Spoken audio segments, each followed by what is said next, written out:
And this bobcat may be in luck. For this particular valley is blessed.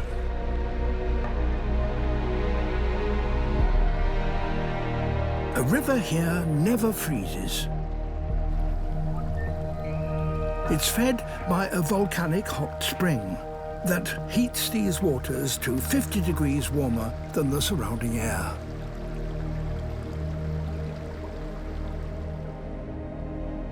Hungry animals of all kinds come here to feed.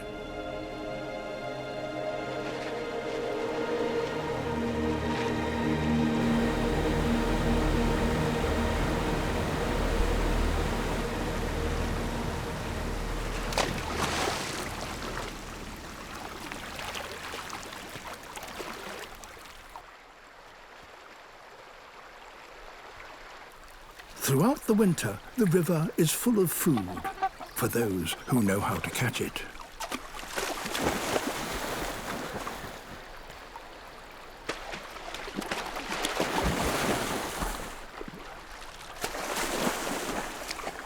Here, even the coyotes have become fishermen.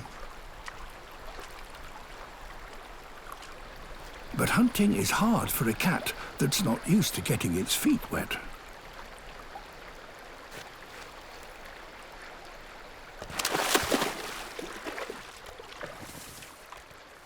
So he must choose his target with care.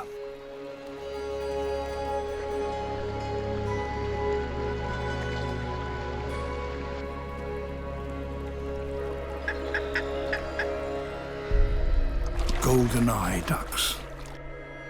But can he get close enough to pounce?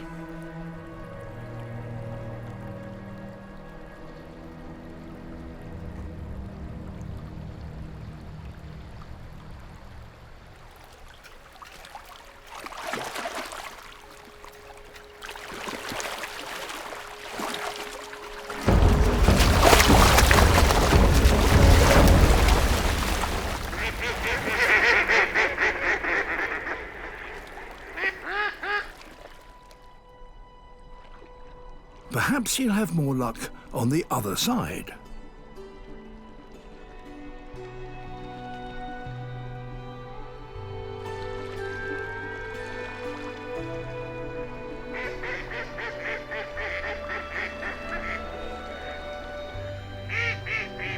Here, steam from the river warms the surrounding trees. So up in the branches, there could be prey.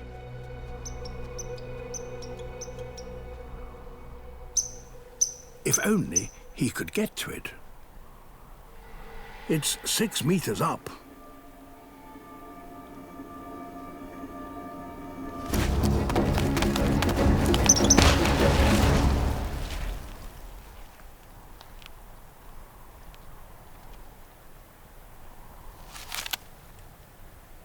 At last, a squirrel. Not much, but enough to keep him going. To survive a winter in these mountains takes tenacity, and bobcats have that in abundance. St. Andrew's Beach is one of the most crowded on the planet, and so holding a territory here is a constant battle. This bull elephant seal holds the mating rights to 60 females. For 2 months, he's guarded this stretch of beach. Unable to feed, he's losing 10 kilos a day. And he's exhausted. But other bulls are lying around, waiting their chance.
blubber 15 centimeters thick is protection against the cold, but not from the impact of a 4-ton opponent.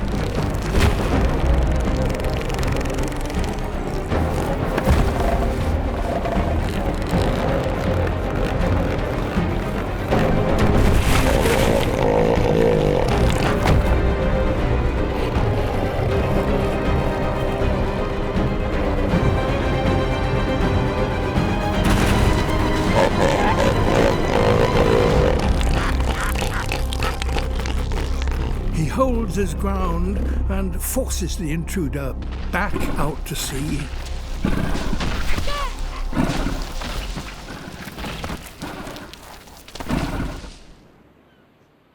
Life in the Antarctic is harsh indeed. But all these creatures come here because the Southern Ocean is one of the richest on Earth. Hokkaido is the only place in Japan where red-crowned cranes still live.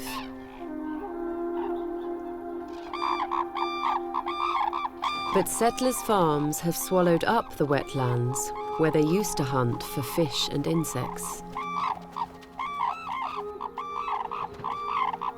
In these fields, pickings are slim.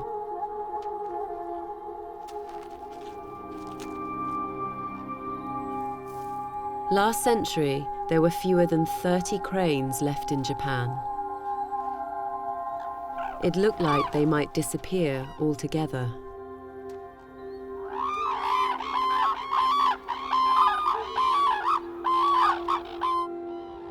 But salvation has come from a small group of farmers. They don't just tolerate the cranes, they go out of their way to help them. Throughout the winter, they brave sub-zero temperatures to feed these giant birds. Over 100 hungry mouths gather every morning.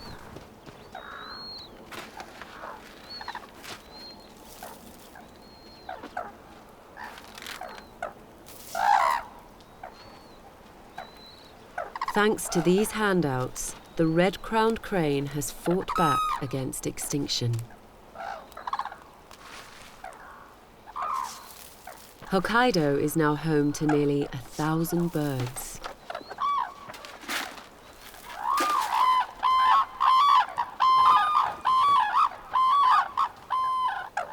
Whenever cranes get together, no matter what time of year, they put on a show. It starts with a song.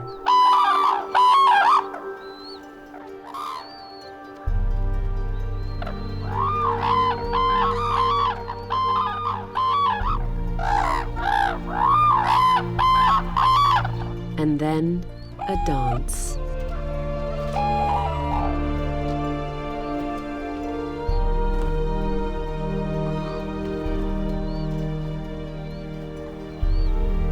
Cranes often pair for life, and this ballet is key to that bond.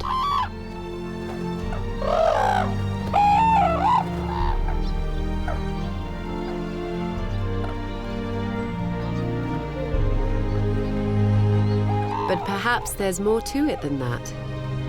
It seems that dancing is something that cranes simply enjoy doing.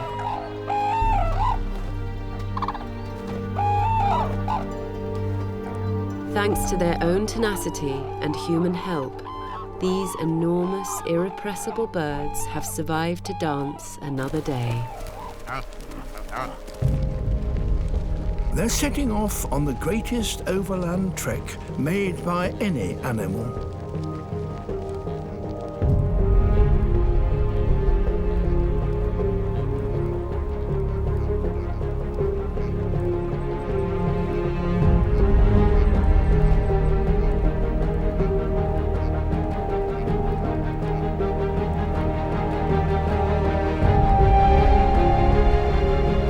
But wherever grass-eaters travel, predators lie in wait.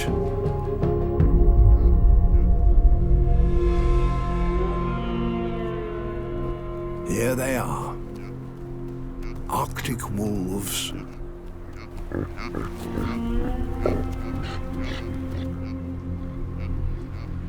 They must seize their chance while the caribou pass through their territory.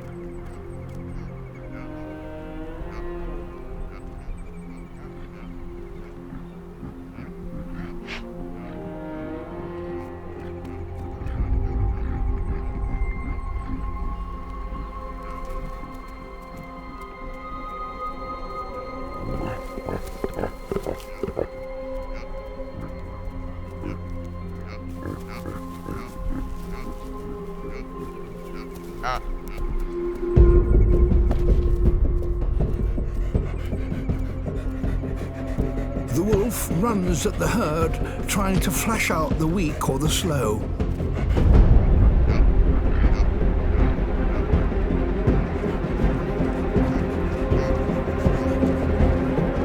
A calf is separated.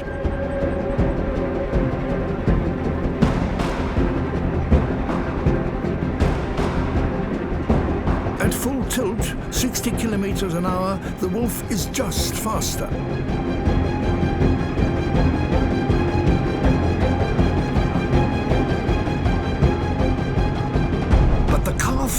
Has stamina.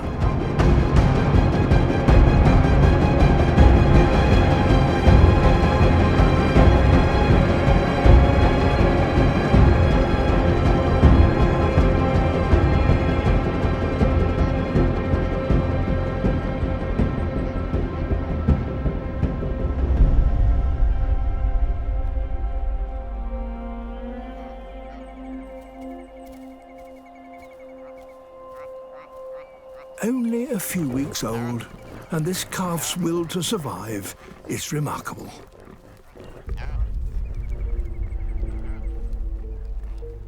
And it needs to be, for these young caribou have now started a journey that will last a lifetime.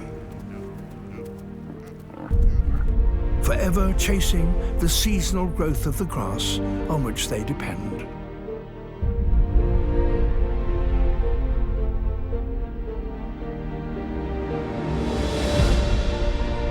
Like all grassland creatures, they are at the mercy of these unpredictable but ultimately bountiful lands.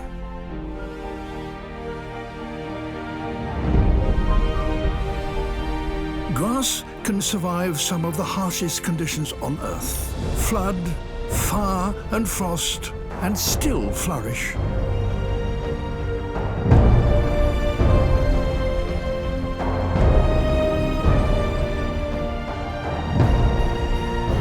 So it is that grasslands provide a stage for the greatest gatherings of wildlife on planet Earth.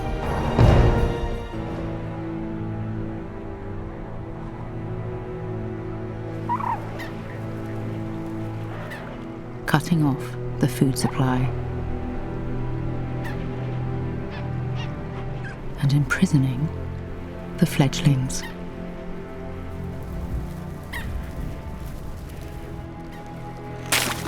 Only adults had the strength to break their bonds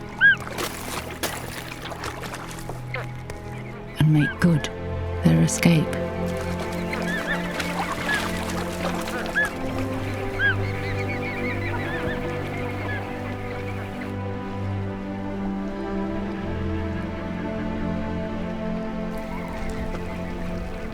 Even as the lake begins to thaw, shackles of salt and ice continue to weigh the chicks down.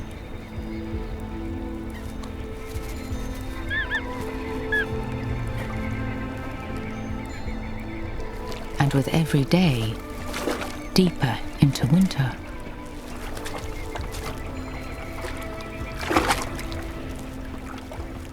cold and lack of food take a toll.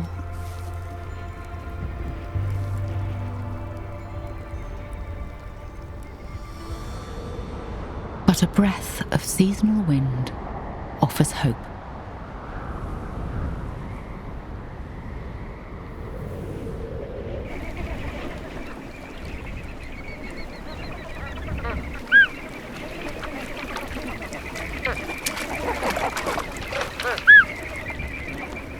Gaining strength, it provides just enough lift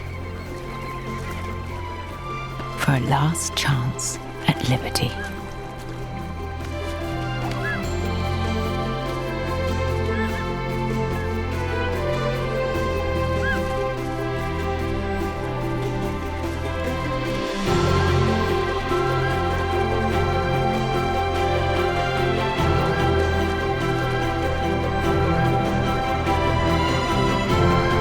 Trading their rich nursery feeding grounds for the southern lowlands. They'll find refuge from the grip of winter.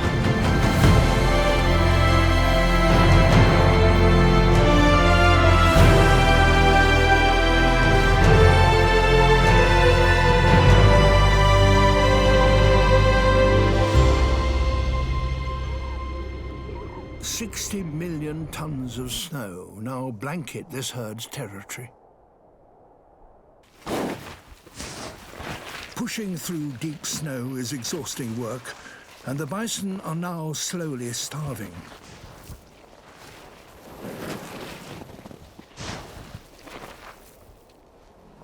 Just keeping warm saps huge amounts of energy.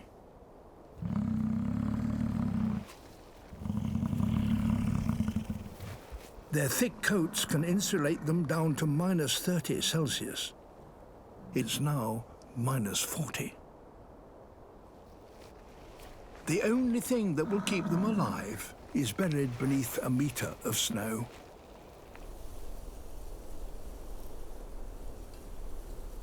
And that's a problem shared with a surprising neighbor.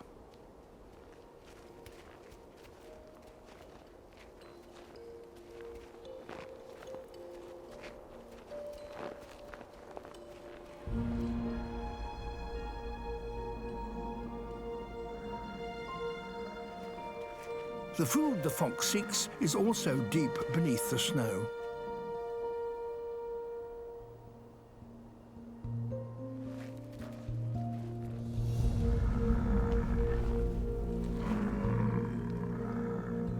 The survival of both creatures depends on getting through to the ground.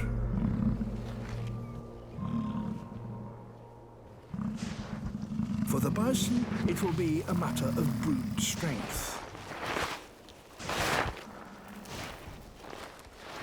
Massive neck muscles enable them to shovel 5 tons of snow a day.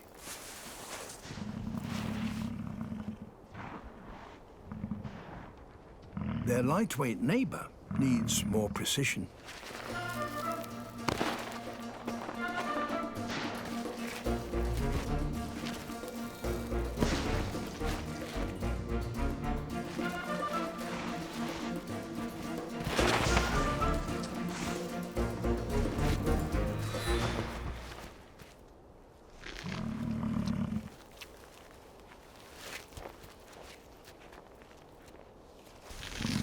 Bison have reached their goal, a mouthful of withered grass.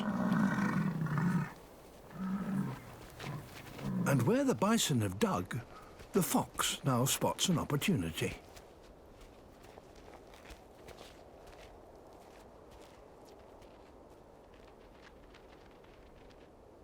Every footstep counts. But he mustn't break through. Yet.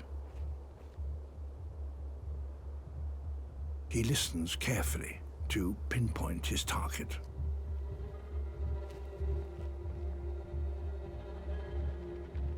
It's moving.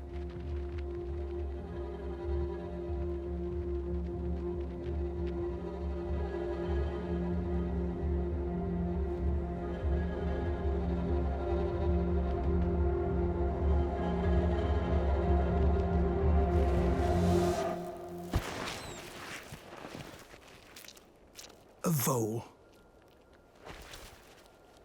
Small, but 100 times more nutritious than a mouthful of dried grass.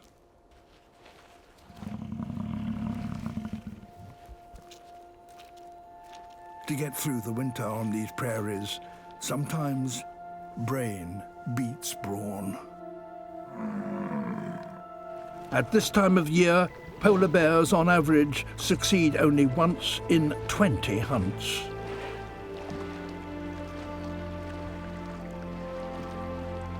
If the hunter is skinny, like this one, that may not be often enough.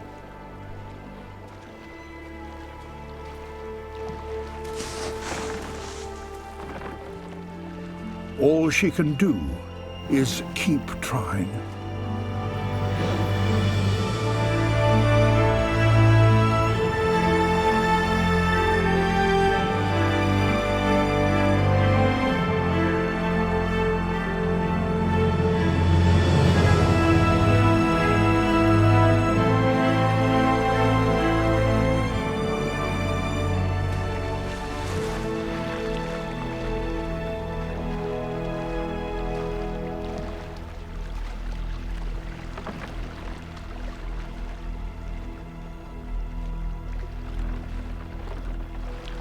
To prevent her scent betraying her, she makes a wide sweep to get downwind of the seal.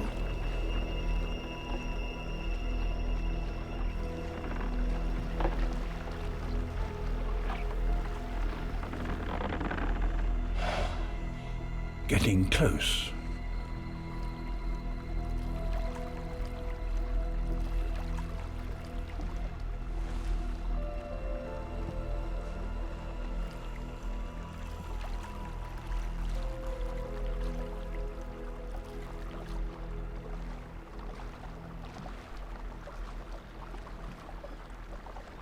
She's now right behind the seal.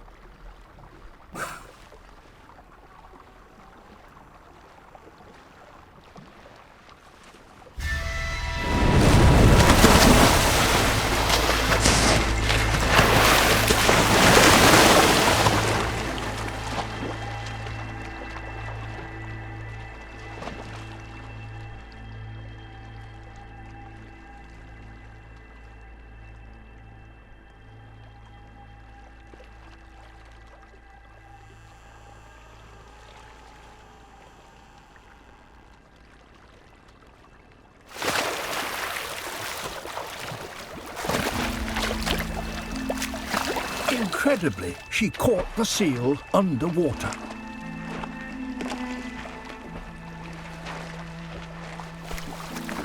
It's only small, but even so, its blubber alone will contain 100,000 calories, enough to sustain this bear for a week.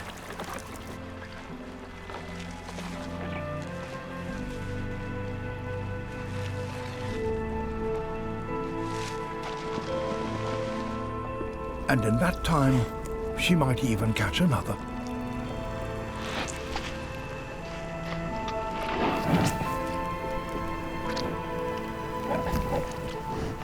But this can't go on forever. As summer continues, temperatures are rising.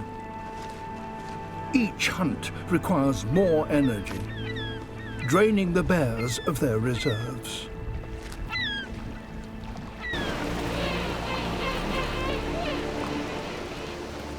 Here, there are other challenges.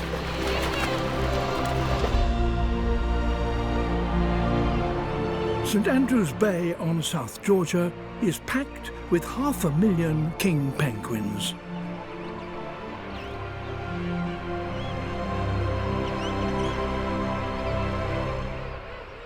In spring, the chicks are left for days whilst their parents are away collecting food for them.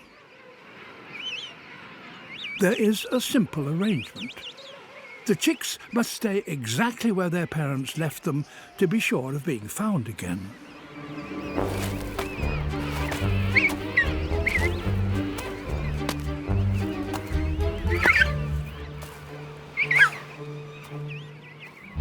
But this chick has decided to look around.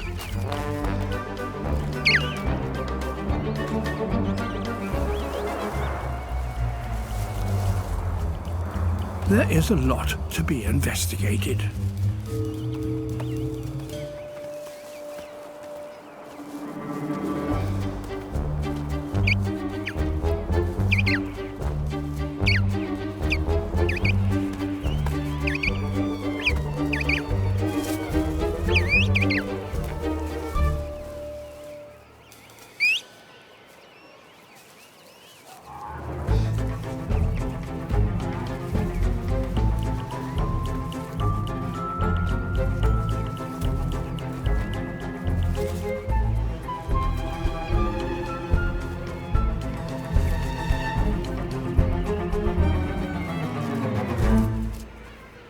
but it must not stray too far from its meeting place.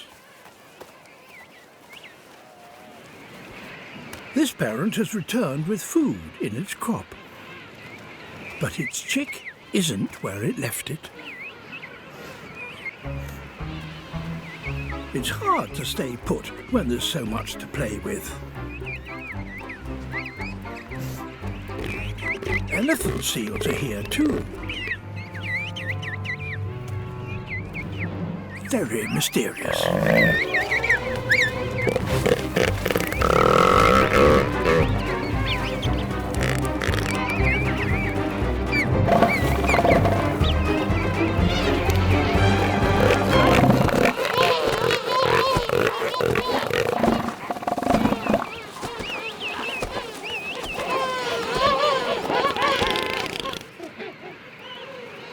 Finding it in the crowd of youngsters is not going to be easy.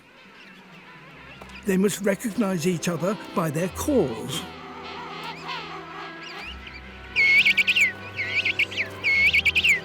But to hear these in such a noisy colony, they must be within 15 meters of each other.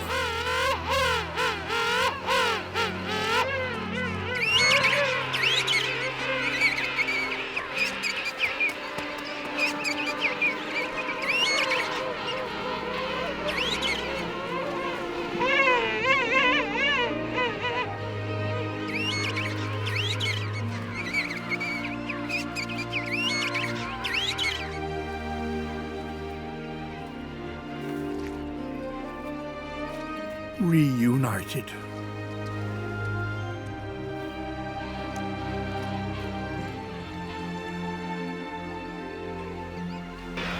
Here on the coast of Peru, there are so many seabirds fishing in the offshore waters that the cliffs are covered in droppings over a metre thick. Humboldt penguins regard the soft guano as a good material in which to dig their nest holes. But it's a messy business.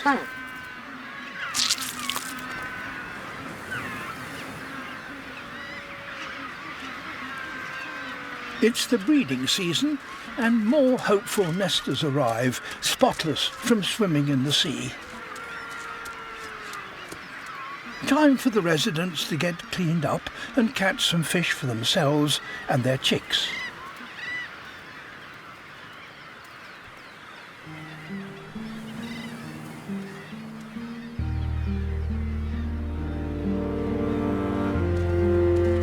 To get to the sea, they cross the remains of an old nesting ground.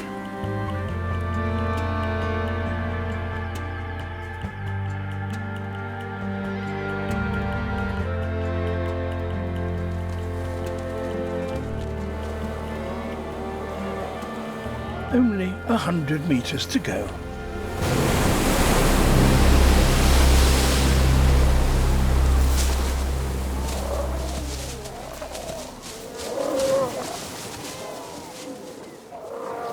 But the beach is already crowded with sea lions.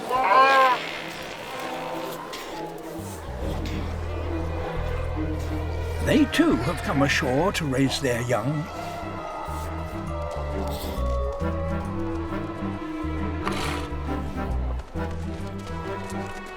And they don't like being disturbed.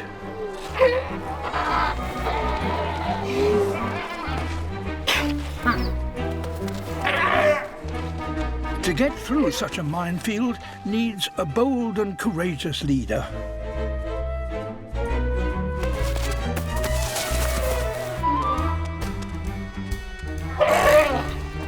A brave start.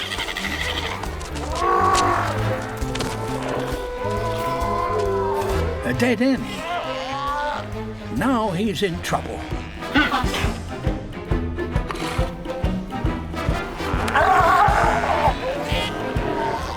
This is going to need a bit of crowd surfing.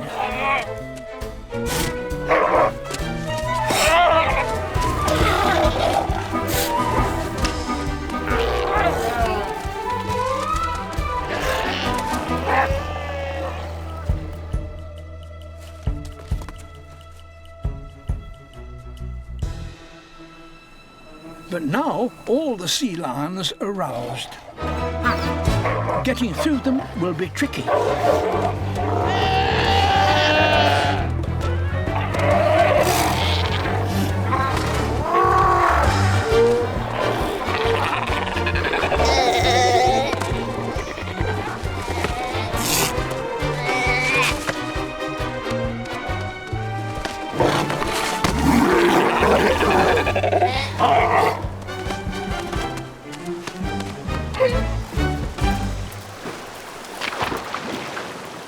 A cleansing bathe in the ocean. Well worth the effort. Food is so hard to find this far north that a wolf pack must search hundreds of square kilometers if it's to be successful. And success means raising the next generation.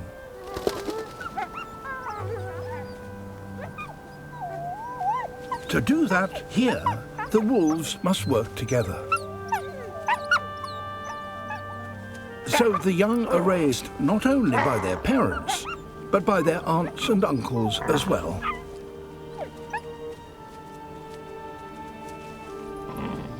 Together, they try to ensure that each pup reaches near adult size before the snow returns. A growing pup needs more than just a few leverets. The wolves need bigger prey, and to catch that, they must hunt as a pack.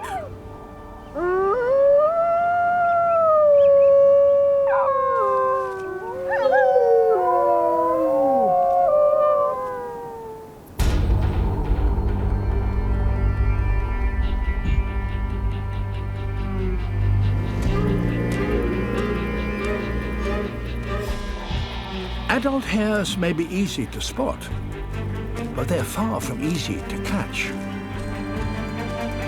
They run at 60 kilometers an hour.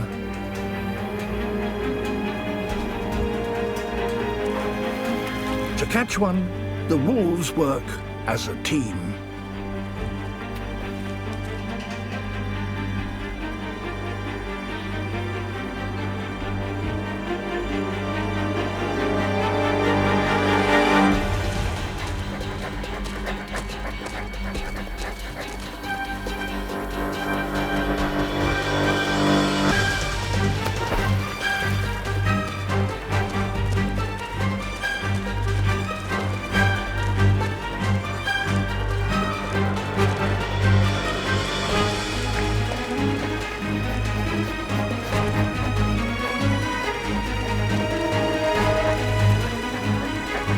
One of them gets close enough to bite the hare's tail. But a hare can change direction in an instant.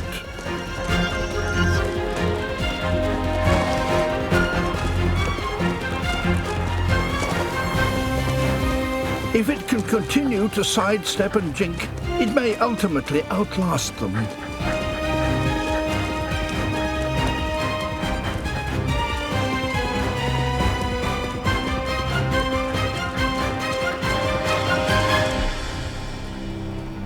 Finally, it gets away.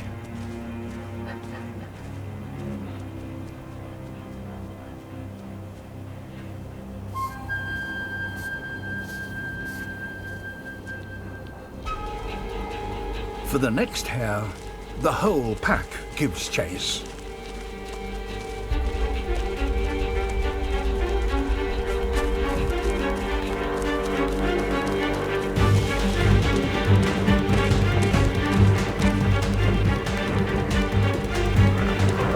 Now numbers count. The lead wolves keep up the pace. Others run on either side, so the hare can't change direction.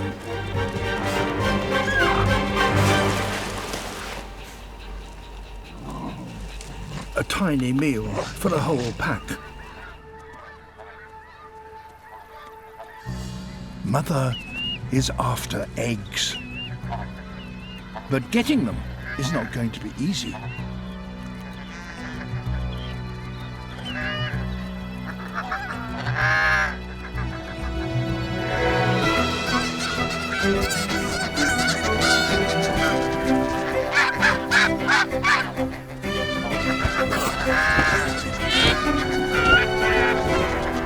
geese will risk their lives to protect their eggs. If they lose them, they can't produce another clutch this season.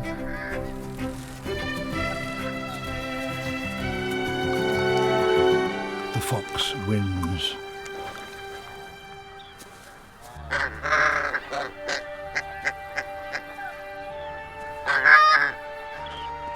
She gives the first eggs to her young pups.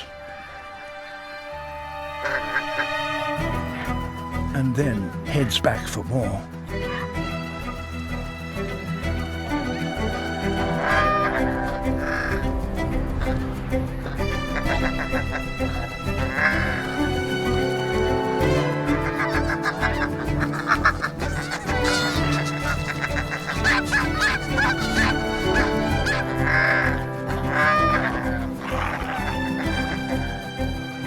Some of the eggs she stashes away.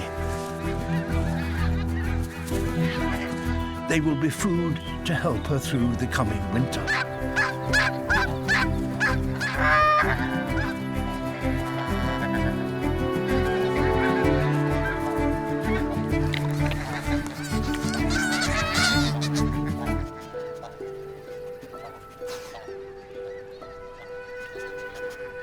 In just 3 weeks, she will steal over 800 eggs from the geese.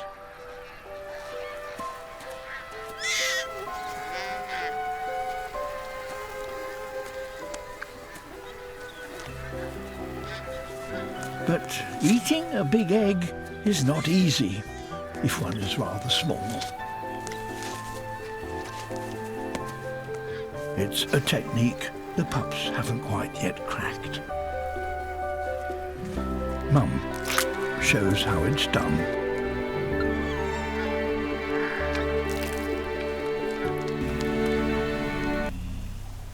Sika deer live here year-round. Right now, they're gearing up for the most important event in their calendar.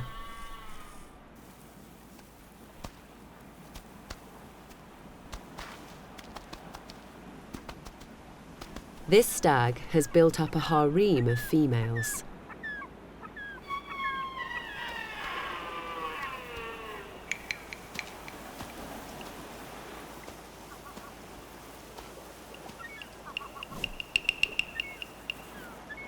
He can't hang about.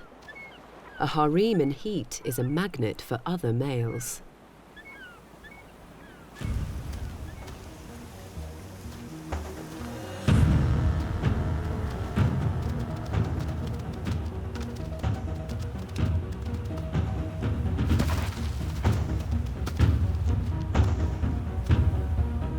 The dominant stag has no choice but to go and meet his rival.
It's the newcomer that's won.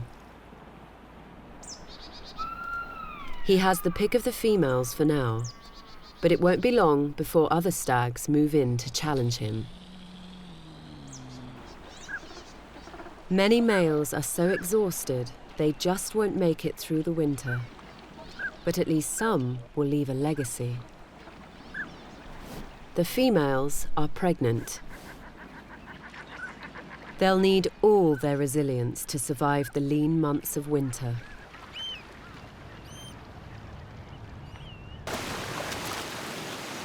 Unfortunately, for this young mother and cub.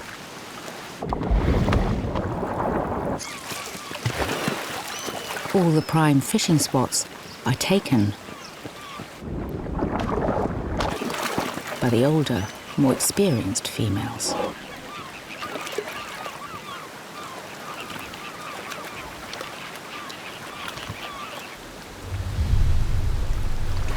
So she leads her cub upstream, away from the competition.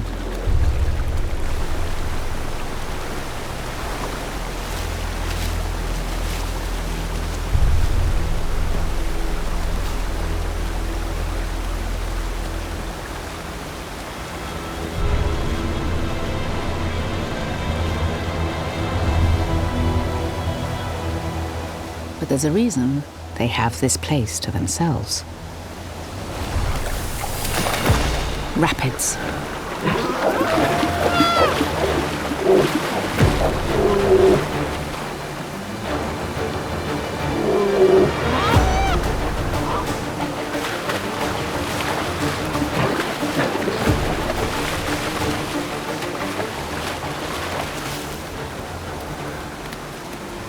For the cub, it's a brutal baptism.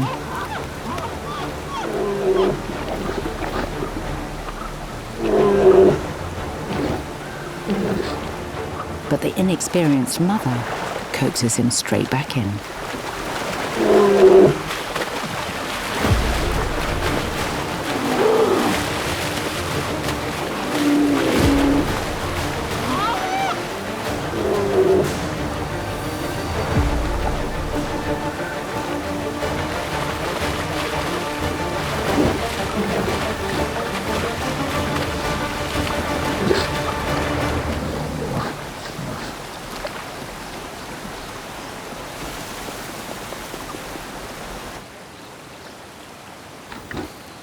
Her desperation to feed overrides her urge to protect her cub.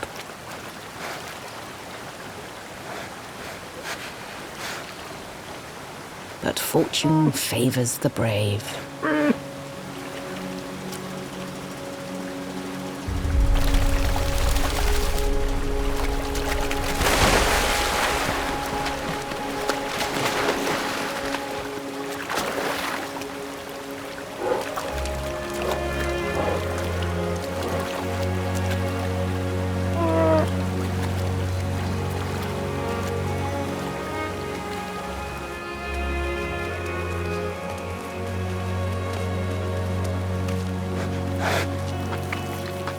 Finally, the ravenous cub gets a first taste of salmon.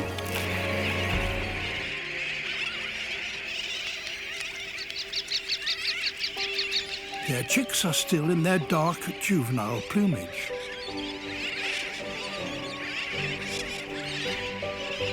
They vary in age.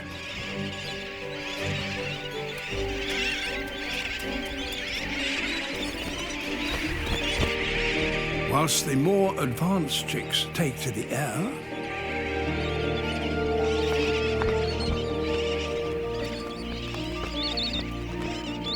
others aren't quite ready yet.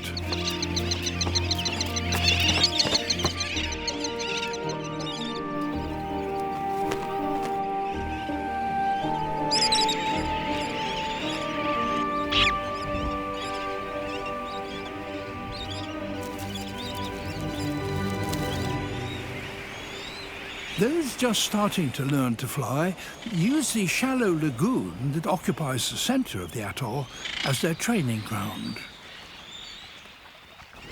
It's difficult for some of them to stay aloft for long.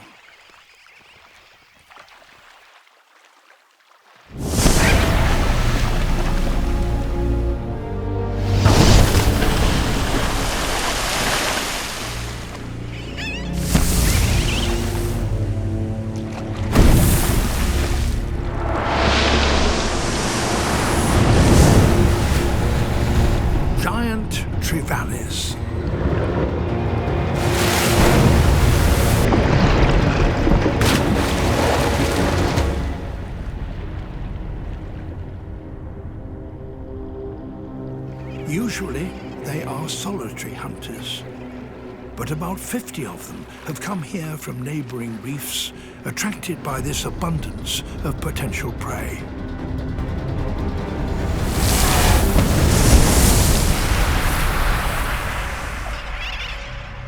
The fledglings stay out of the water if they can. They even drink on the wing.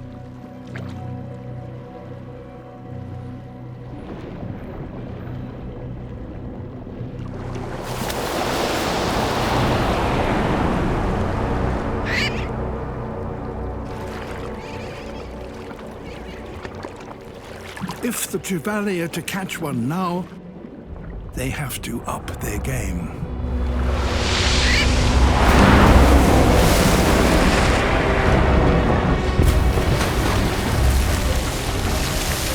So there is a fish here that, amazingly, has a brain capable of calculating the airspeed, altitude, and trajectory of a bird.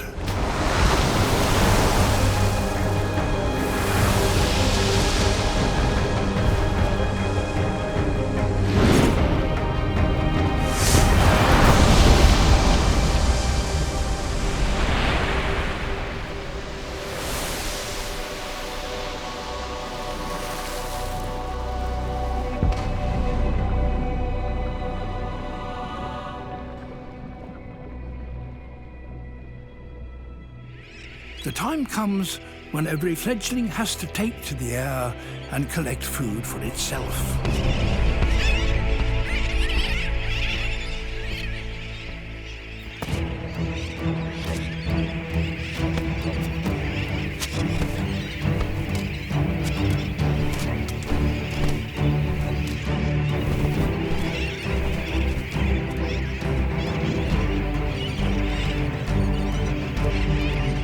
Their parents lead them to the training grounds.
If they are to survive, they must learn quickly.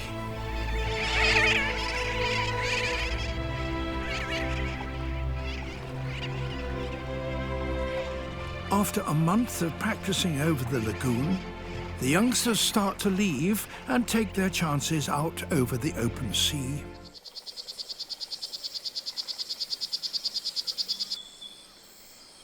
This is a poison dart frog. Males raise their young in a very special way. A father will place each one of his tadpoles in its own tiny pool of water. This is one. Nice and safe. He might have up to 5 other tadpoles. But he needs to remember where he put each one of them. This one isn't doing so well. Its tiny puddle has all but dried out. The tadpole will die unless its father can find a better place for it. If dads are good for one thing, it's piggyback rides.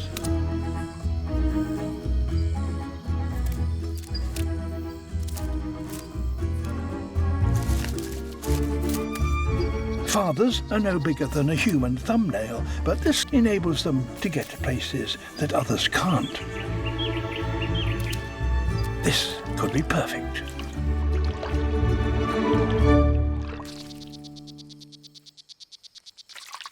The only problem is that there's no food here. Fathers need help.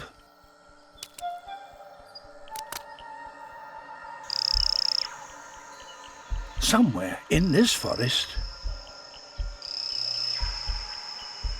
is Mum.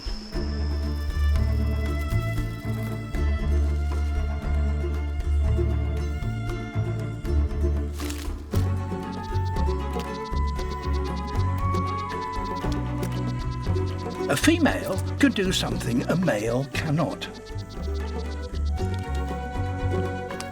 But first, Dad must lead his partner to their hungry tadpole.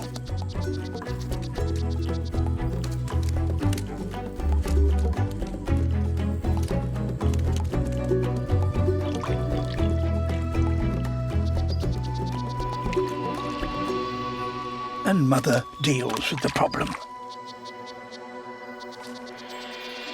She lays a single, unfertilized egg.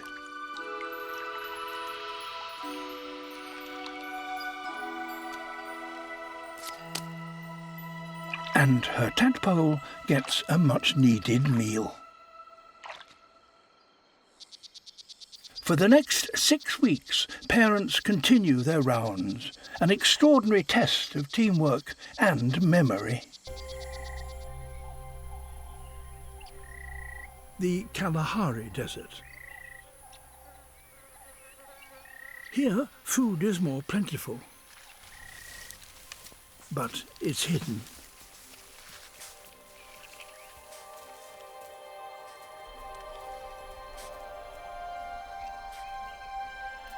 A pangolin.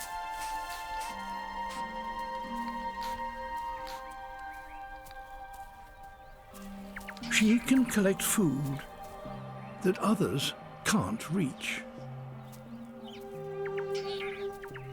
A keen sense of smell enables her to detect the presence of ants and termites in their nests beneath the sand.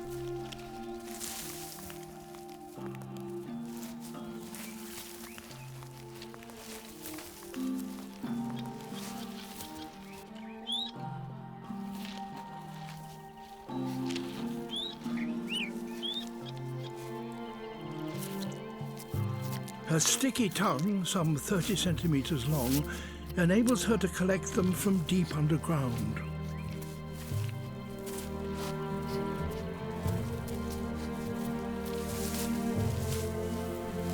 And she's being carefully watched.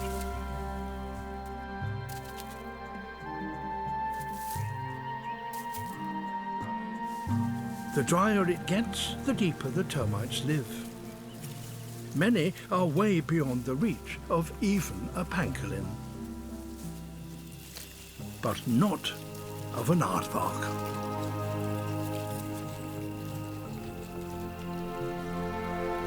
It's the world's largest burrowing animal.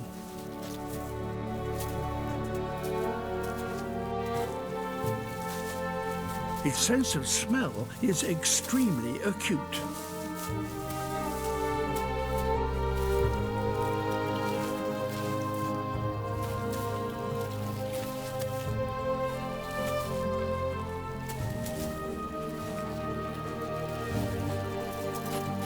Shovel-like claws and powerful legs enable it to dig down to depths of 5 or 6 meters. A full-grown aardvark needs to eat about 50,000 termites every day. Termites are highly nutritious and full of moisture. and they can be collected here year-round.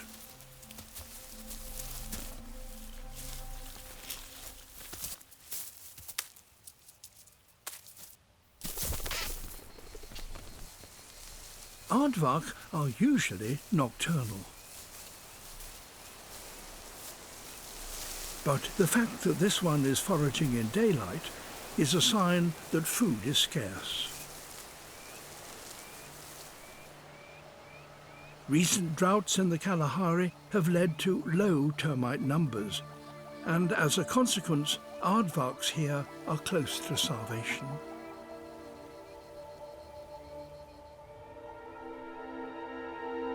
Changes in the world's climate are affecting many of Africa's animals.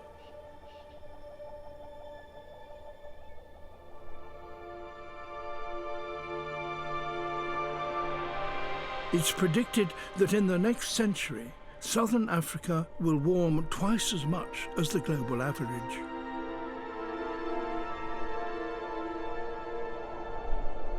The future will be bleak for those that cannot adapt fast enough. A Sally Lightfoot crab. One of thousands of shore crabs just waiting for their moment. Every day they gather on the tropical shores of Brazil, waiting for the tide to go out.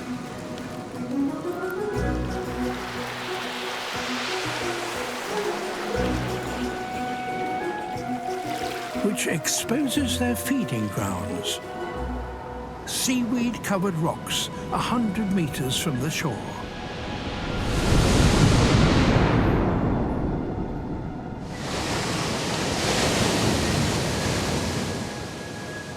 Getting there is a race against the tide.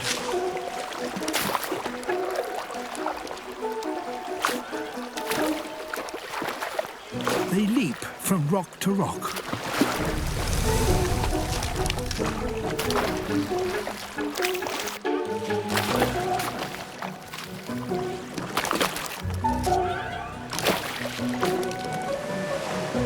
These crabs seem to be afraid of the water.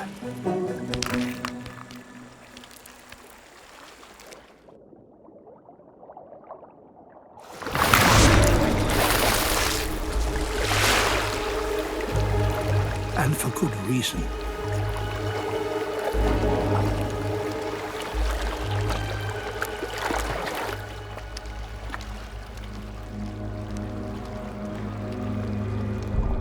A moray eel.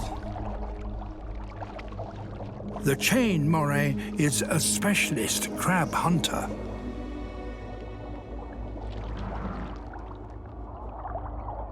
Its blunt teeth can easily grip and crush a crab's shell.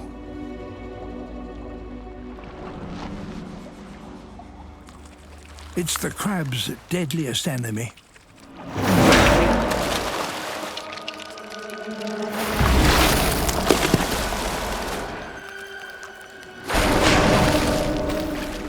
But the crab's feeding grounds are still a long way off.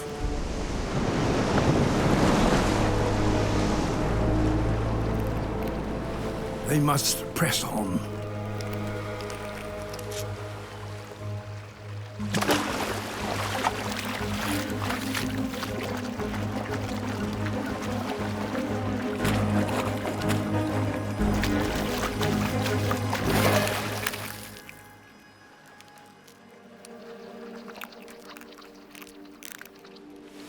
Halfway.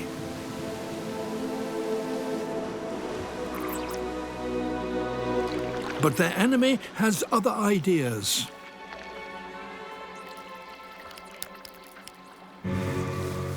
Crossing the land.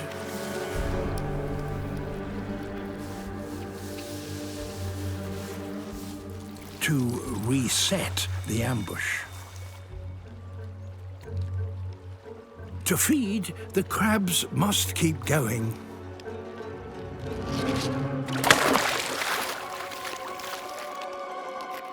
But nowhere is safe. octopus, also a crab killer.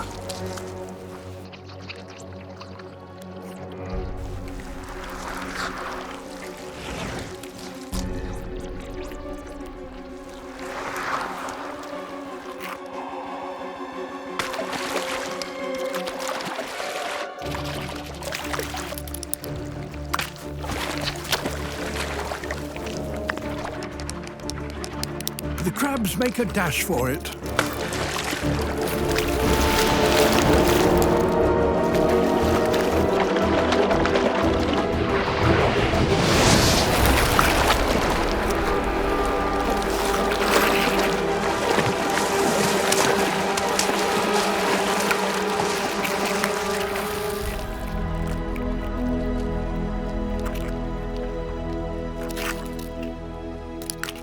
Made it.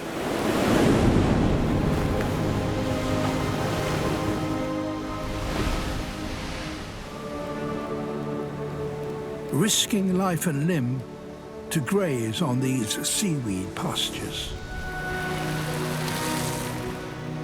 But in 2 hours' time, when the tide starts to turn, they will have to run the gauntlet all over again.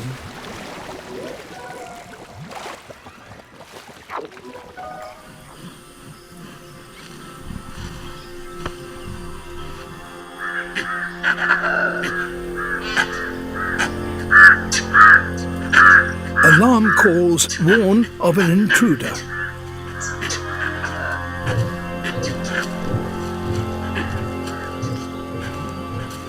This time, it's an adult male tiger. He's a third bigger than Rajbearer and much more powerful.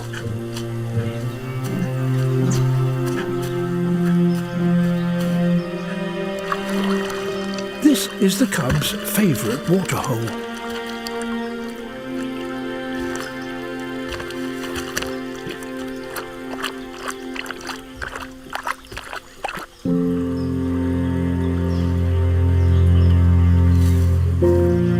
Mother and sons sleep off their meal.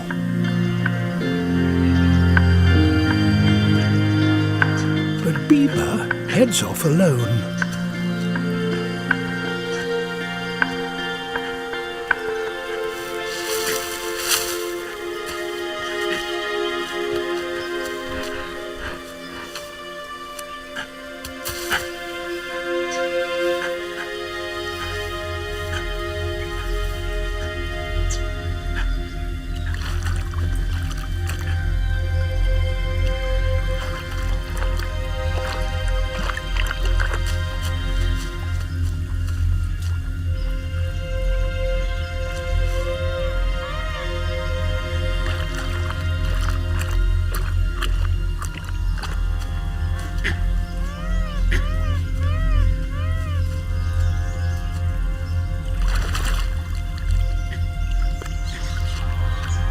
Adult male tigers sometimes kill cubs, so to approach one is a huge risk.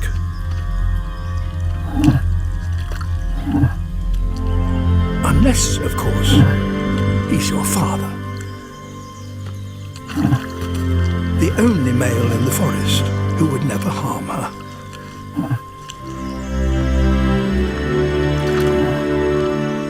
Tiger fathers rarely meet their offspring. And he doesn't seem keen to get acquainted.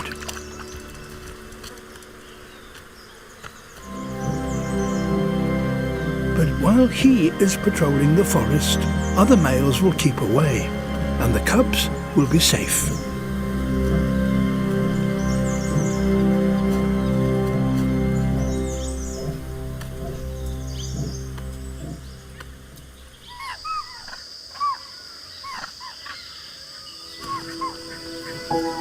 For everything else, the cubs depend on Rajbearer.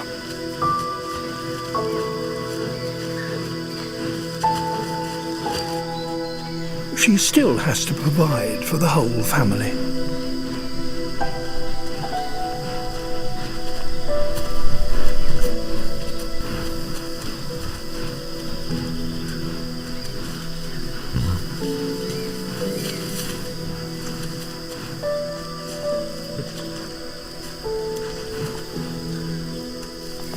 They're bullied constantly.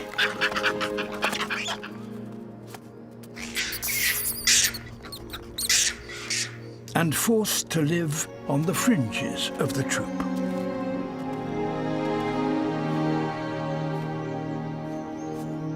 As outcasts, their only comfort is each other.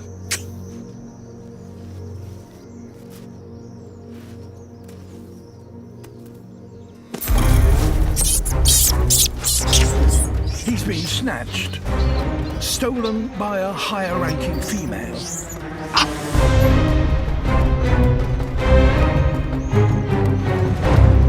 She is childless, and she wants a baby of her own.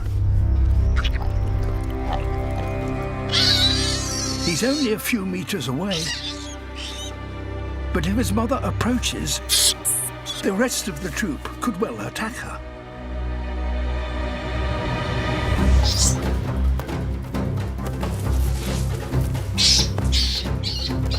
The kidnapper has never raised a baby before, so this one is in danger.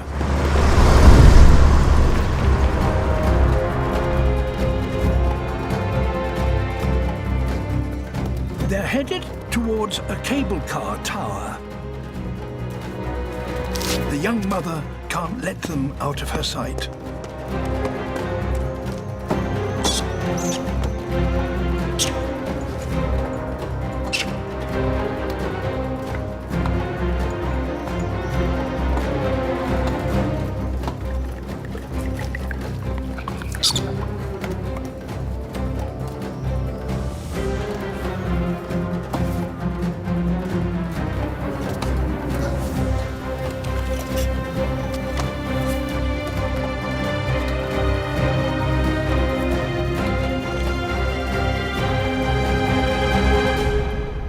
They're 30 meters up. If she tries to grab her baby and fails, he could fall to his death.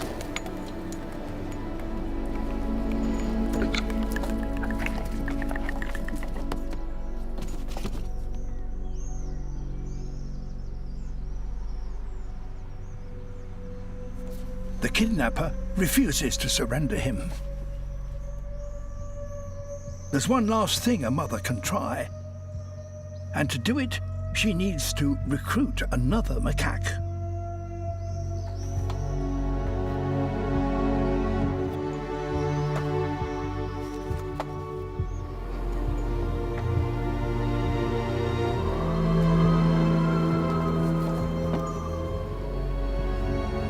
Now the mother begins to groom her companions in full view of the kidnapper.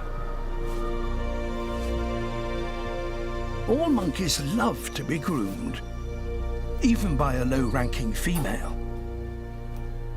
It's the basis for peace in macaque society.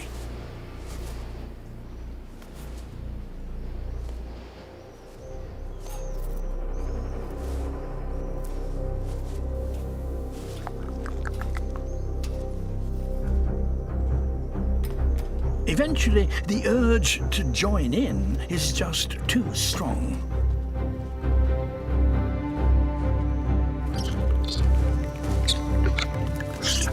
The kidnap is over, and the youngster can climb back into his mother's arms. But leopards are the most versatile of all the big cats, adept at finding cover in the most unpromising places.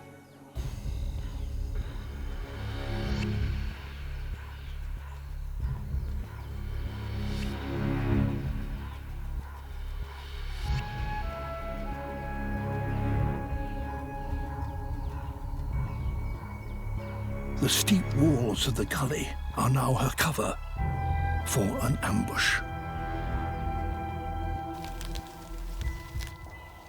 The male puku is close enough, but he's too big to tackle. She needs to slip past him without being seen.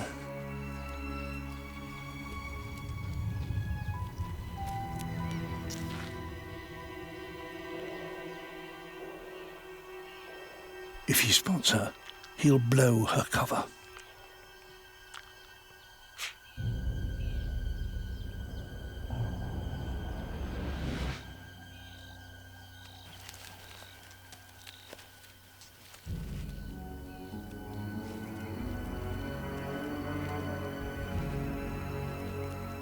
slowly does it.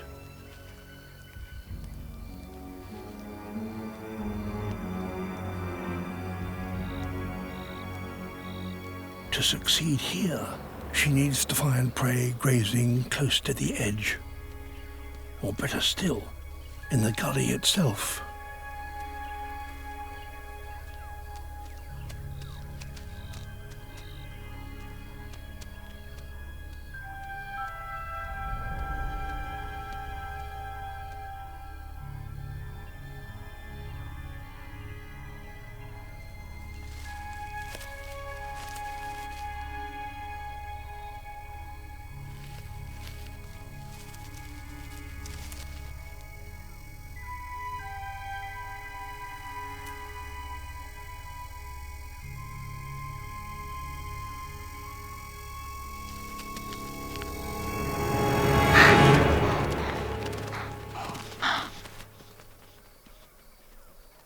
Frustration.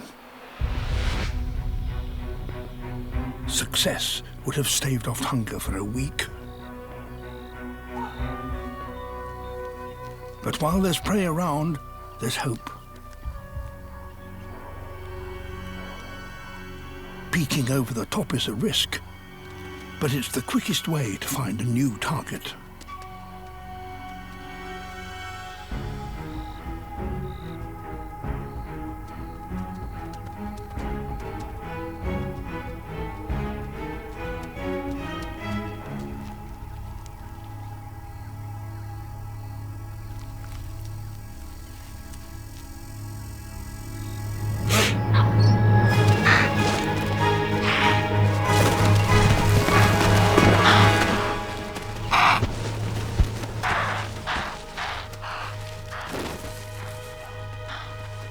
A burst of speed of 65 kilometers an hour, and it's all over in less than 6 seconds.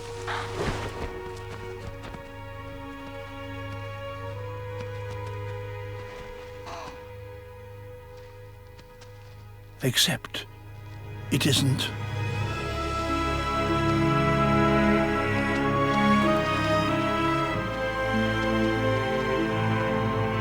Dazed and disorientated, the impala makes a miraculous escape. For the last few weeks, the mother and father have taken it in turn to feed their offspring. But its growing appetite will soon force both parents to go away fishing at the same time.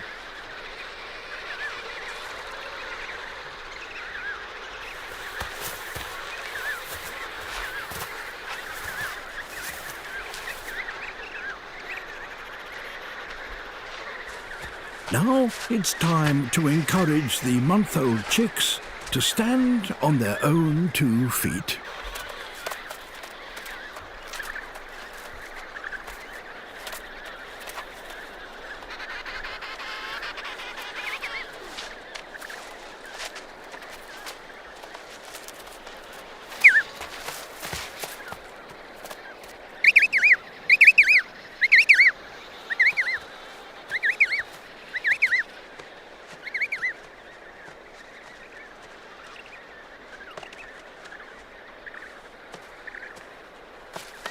Sometimes it takes a well-timed kick. Now both parents can head off to sea to go fishing.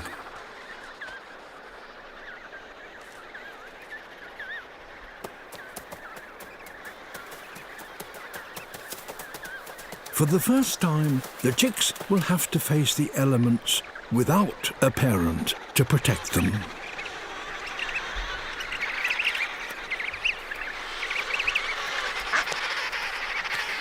Other adults certainly won't look after them.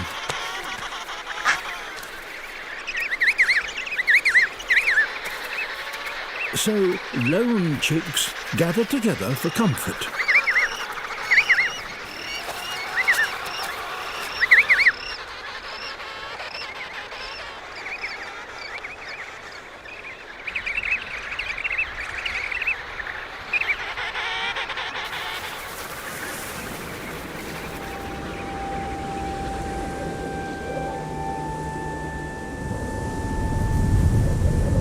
the temperature drops to -25, the chicks instinctively create their own mini huddle, just as their fathers do.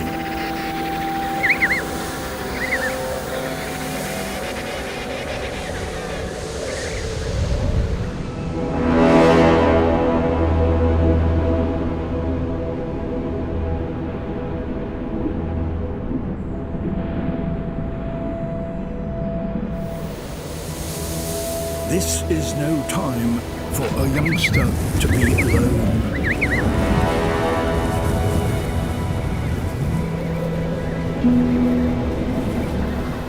If they're lucky, some chicks may still have the protection of a parent taking a break from fishing.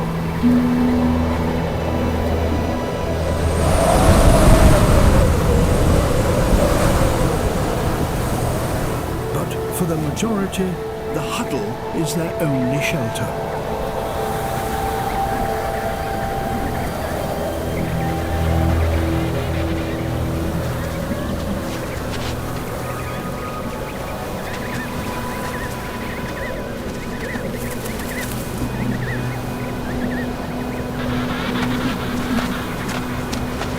Northern Australia has the highest tides in the tropics, which expose vast areas of shoreline.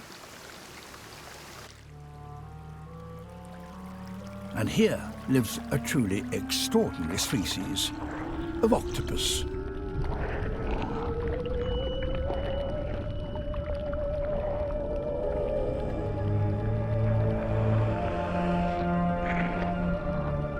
Octopuses are marine animals. They live and breathe underwater.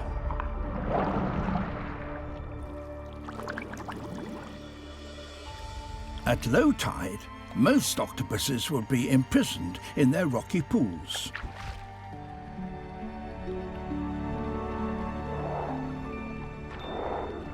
But this is no ordinary octopus.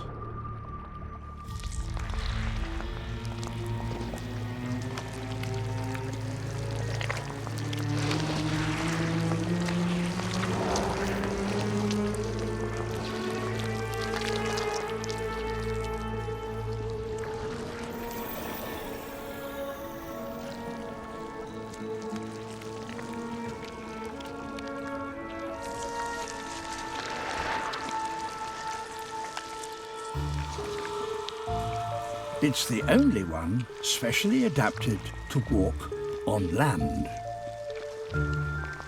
It pulls itself along using the hundreds of tiny suckers that line its arms.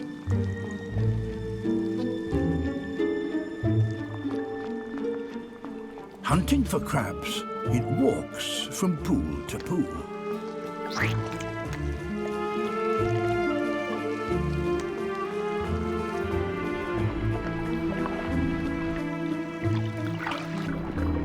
Apart from a rather startled fish.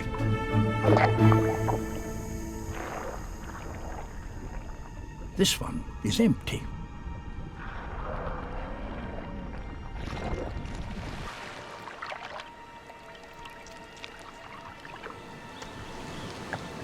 So the octopus moves on.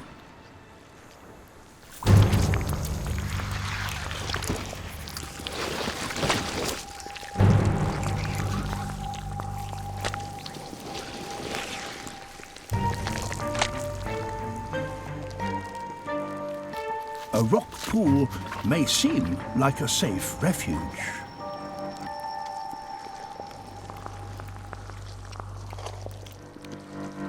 But the octopus's suckers enable it to move just as stealthily in water as out of it.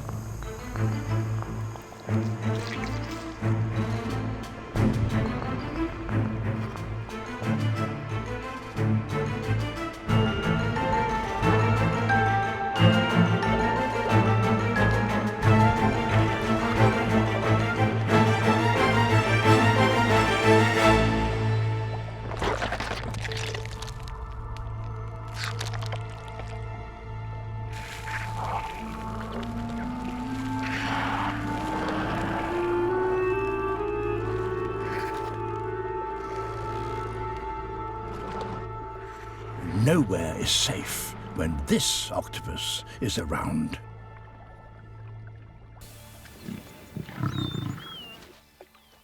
As they mature, young males begin to explore the boundaries of the pride's territory.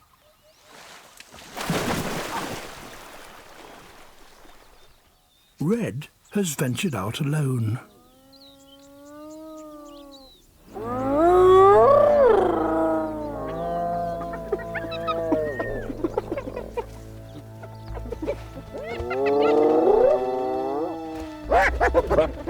And blundered straight into the middle of the hyena clan.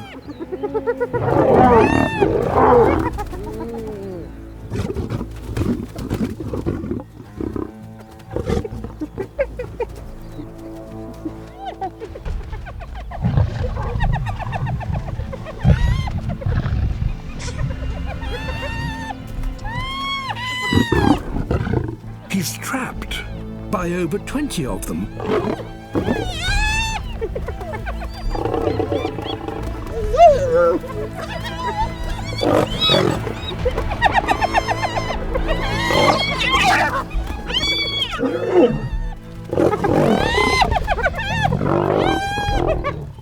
The pack tries to wear him down.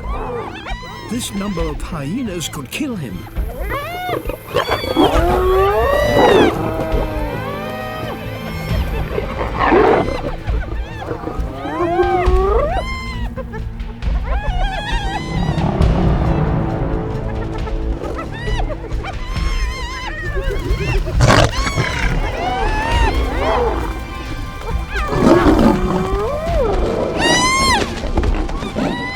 It's impossible to fight them all at once.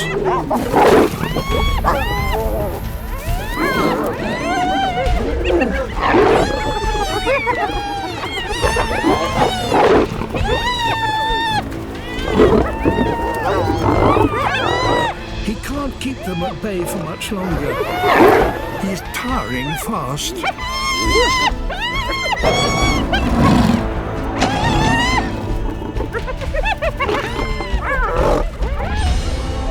His ally, Tartu, has heard the commotion.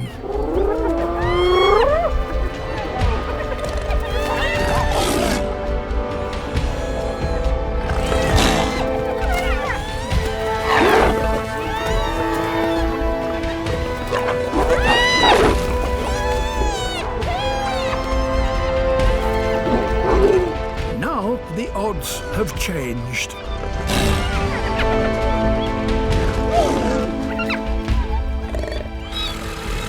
Even for 20 hyenas, a pair of male lions is too much to take on.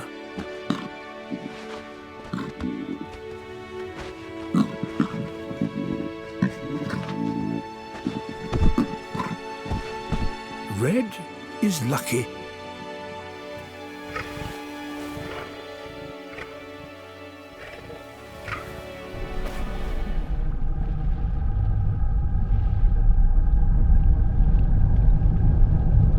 The blue shark.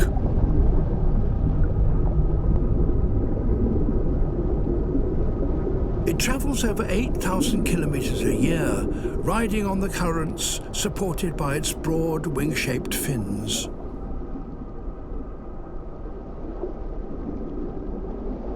This one may not have eaten for 2 months.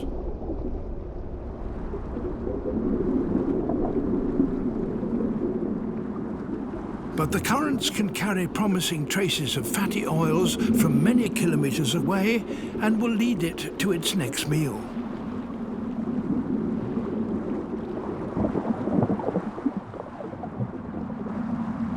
After days of travel, the smell of food gets stronger.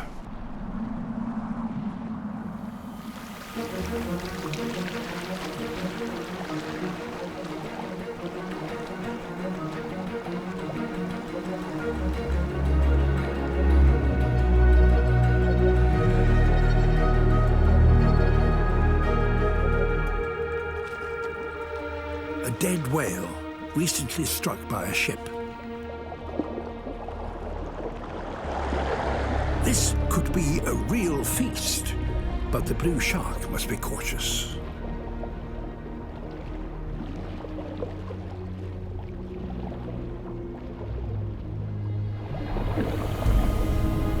Great white sharks, 10 times heavier than a blue, are highly possessive around a whale carcass.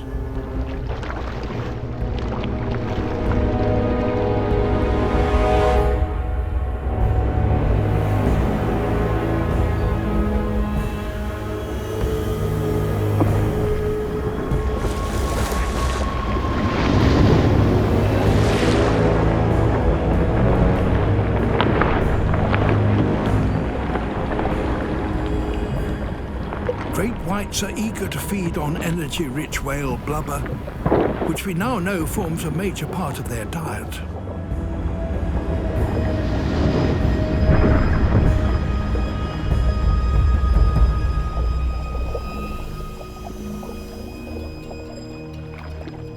Once the great white has had its fill, smaller sharks, like the blue shark, tackle what's left of a carcass.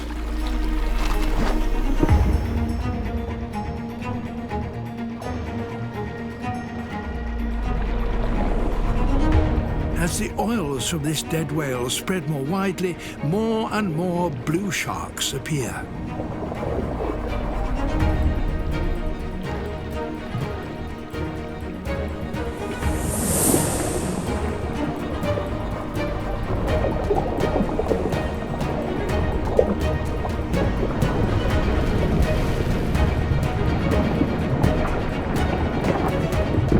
Within days, the carcass will be stripped of its blubber.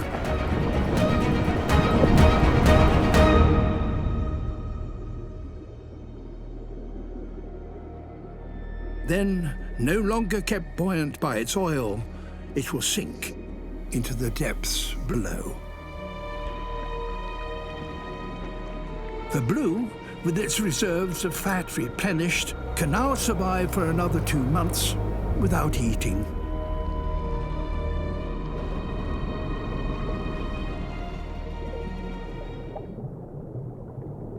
Over half of all animals in the open ocean drift in currents.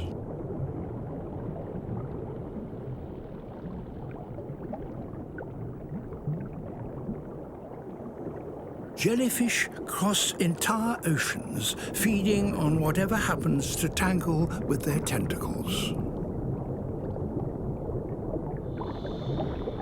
Some can grow to 1 meter, even 2 meters across.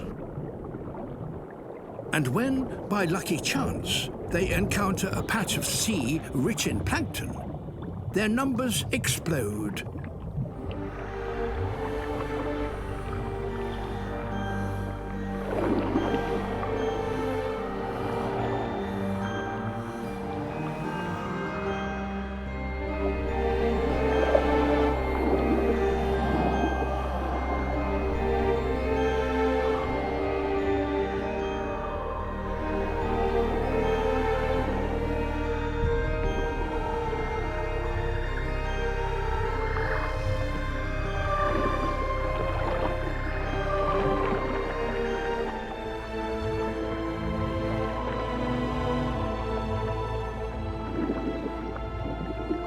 It's such a successful strategy that jellies are one of the most common life forms on the planet.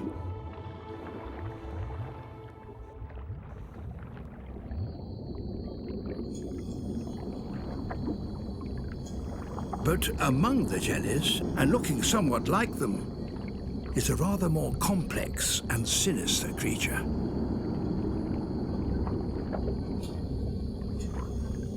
The Portuguese man-o'-war.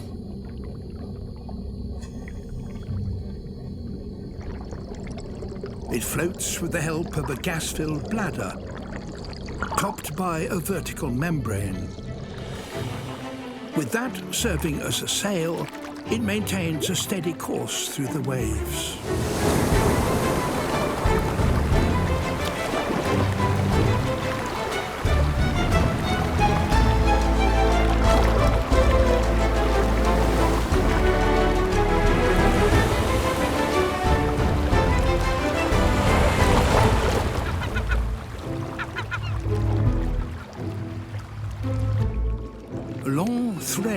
trail behind it, some as much as 30 meters long.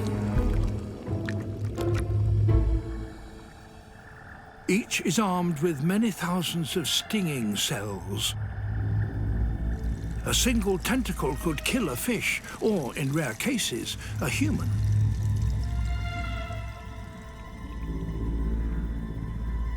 But among its lethal tentacles lurks a man-o'-war fish that feeds by nibbling them.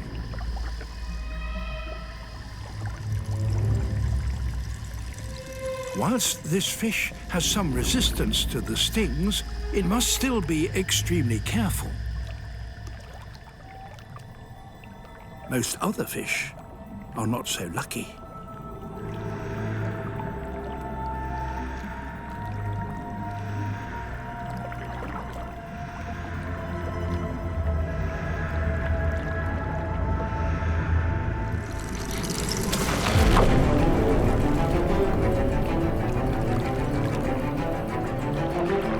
A tentacle has caught this one and reels it in.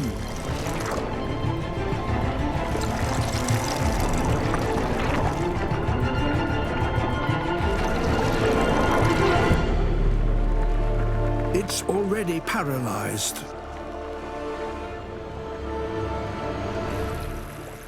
Specialized muscular tentacles transfer the victim to others that digest the catch, liquefying it with powerful chemicals.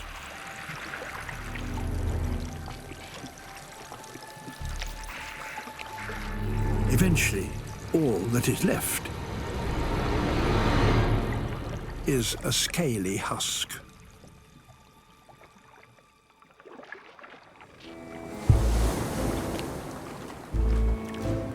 This voracious man-o'-war may collect over 100 small fish in a day.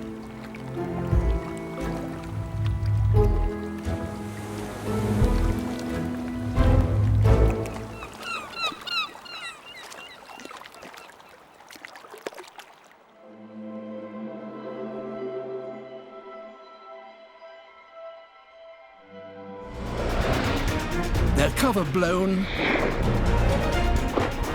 escape seems impossible.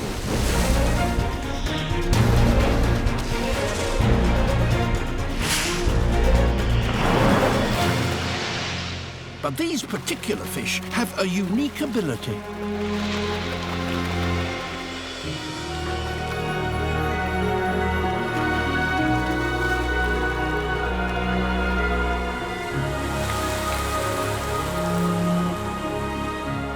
They're flying fish.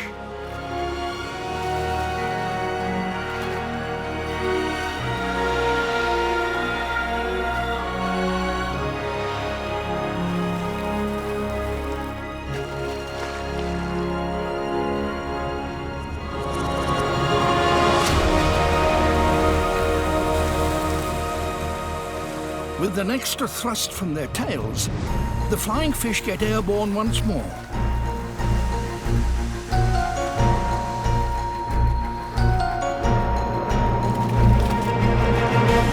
With a good wind, they can glide for hundreds of meters.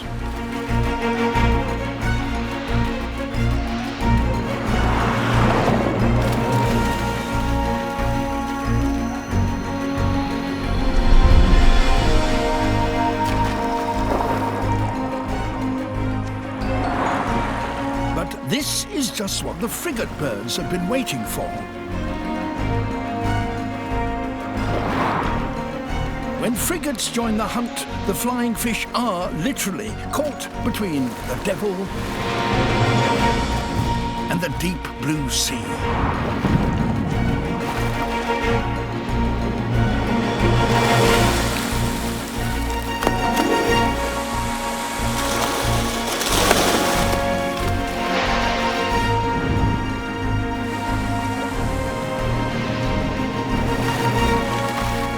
If the flying fish get too much lift, they become easy prey for the frigates.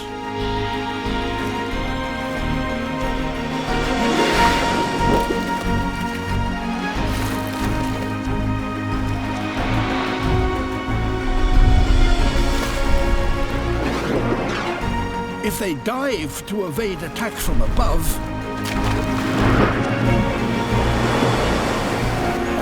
they could fall into the mouths of the Dorado.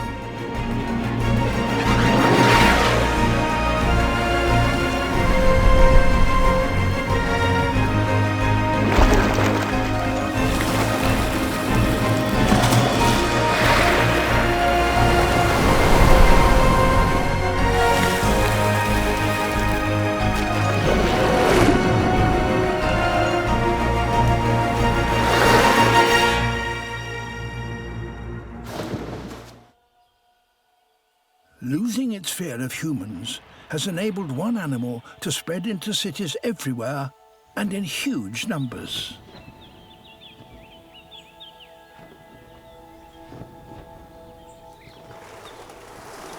Pigeons are by far the most successful urban bird.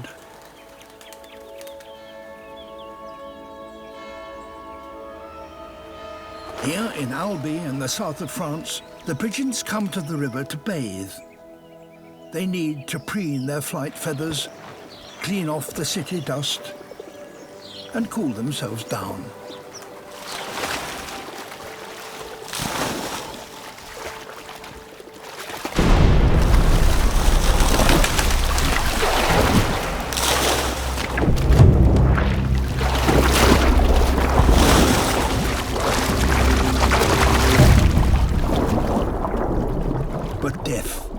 In wait.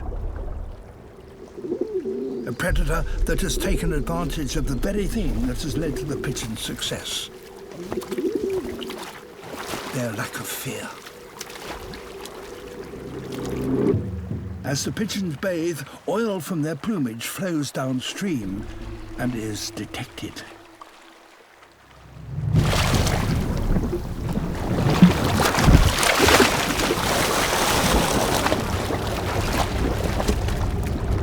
Monstrous Wells catfish. Introduced here just 40 years ago, they have proliferated, virtually exterminated the local fish stocks, and they've now developed a taste for pigeon. Their eyesight is poor, so they use their barbels to sense the movements of their victims.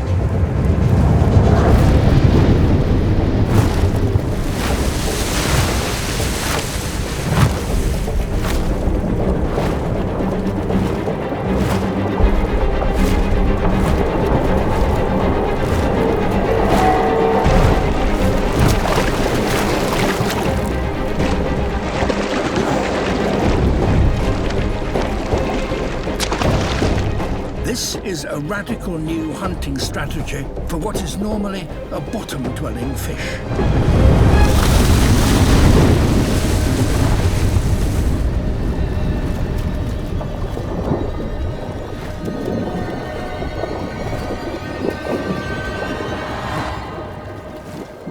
After 1,000 years of living in this city, pigeons are now having to learn to avoid a fish.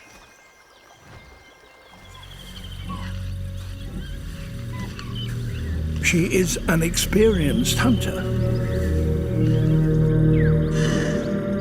but her prey are always on high alert.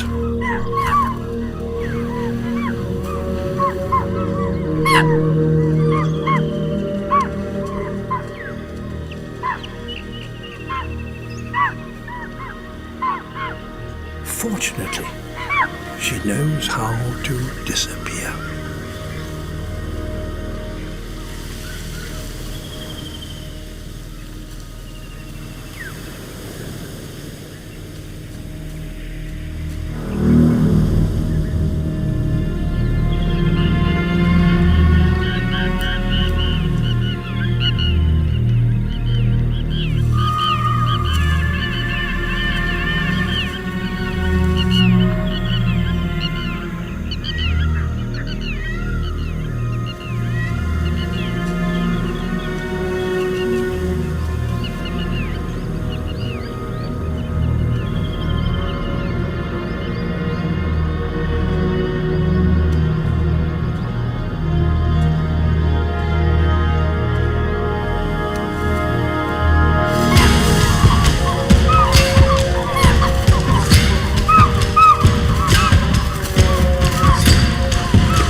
Even with her experience, most hunts end this way.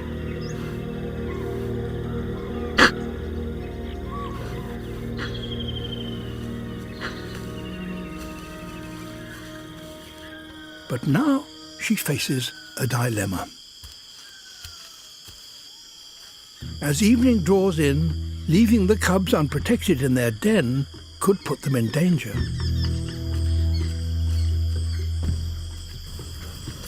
The night shift are already on the prowl. A sloth bear.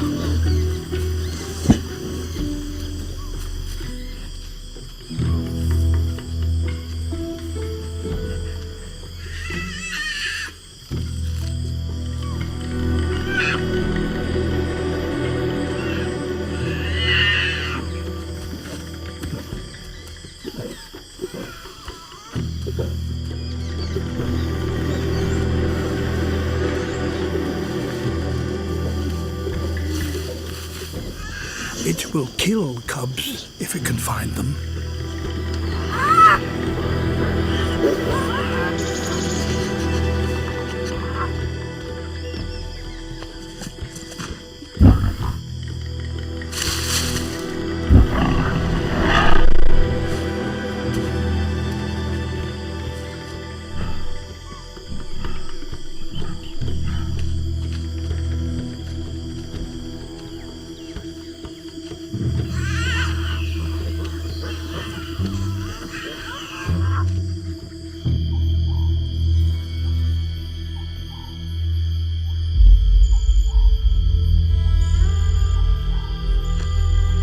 Once a den has been discovered, it's no longer safe.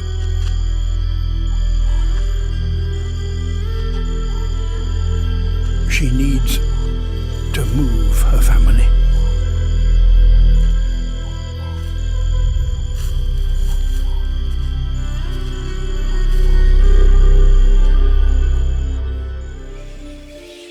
A little red flying fox. Their ancestors flew here, travelling along the chain of volcanic islands that links Asia to Australia. But their huge wings, which stretch from their fingers to their toes, make it difficult for them to walk or take off from the ground. So when they want to rest, they hang upside down in trees.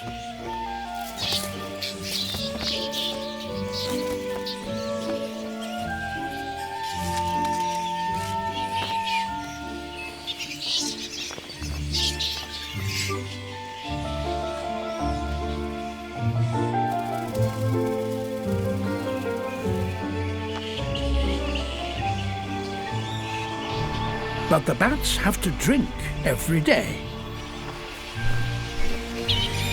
And they do so on the wing.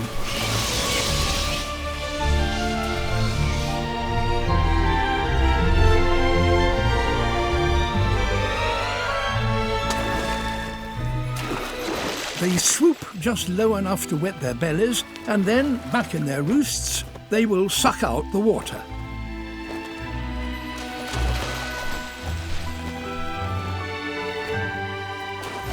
Each evening, 10,000 of them come here.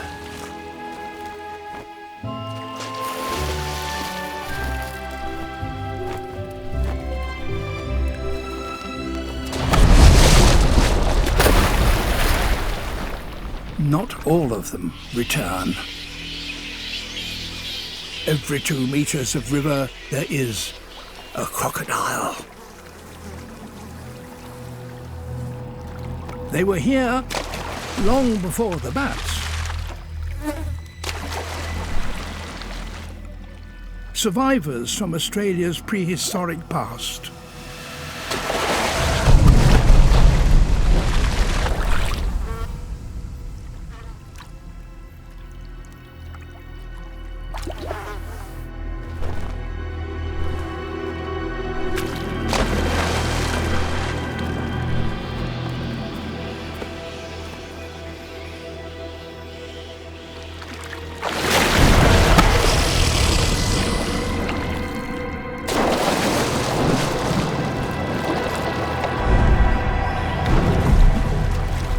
These dramas have been taking place for millions of years. Aerial agility versus patience and deadly speed.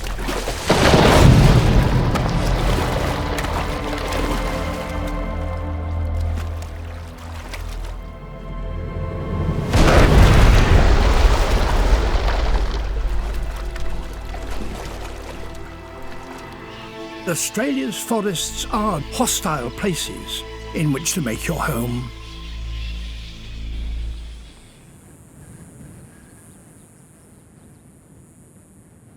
The Great American Deserts cover over 2.5 million square kilometres.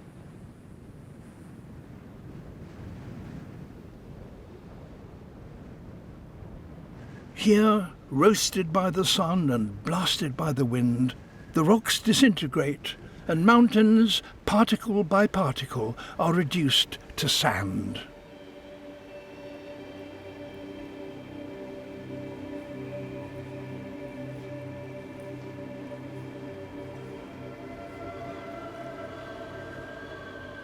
These pillars are all that remain of a plateau where dinosaurs once roamed. Few animals can now survive here.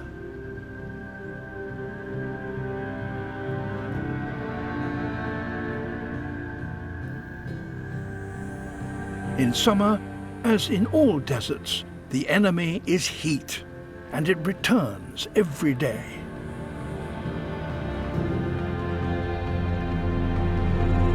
At 7 in the morning, the temperature is already 25 degrees Celsius. The clock is ticking for one unusual descendant of the dinosaurs.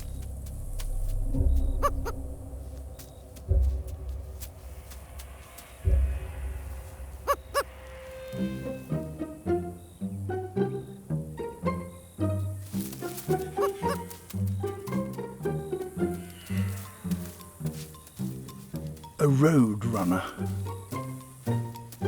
Found only in the deserts of North America. Built for a life on the ground. He can run at over 30 kilometers an hour. But the prey he seeks are one step ahead.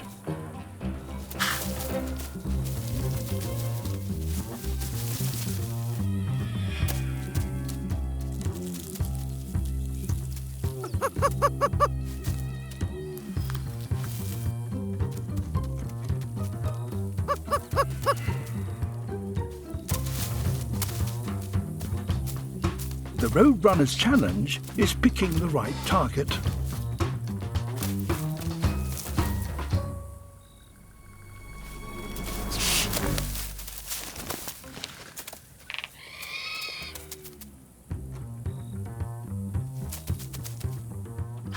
A Gila monster. Too big.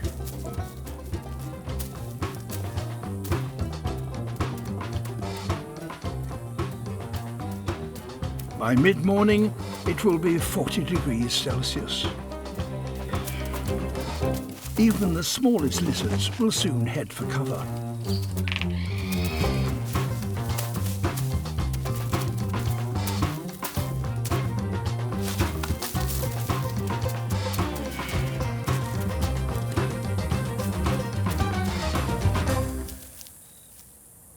A centipede. Slim pickings for the morning's work.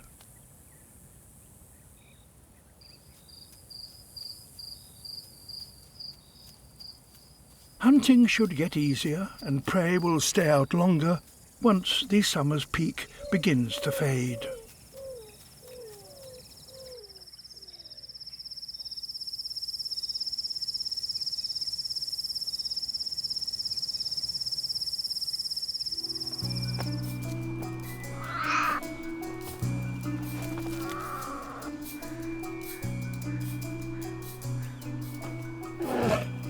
A mother black bear is looking for something suitable for her cubs. This is their first ever trip to the seaside.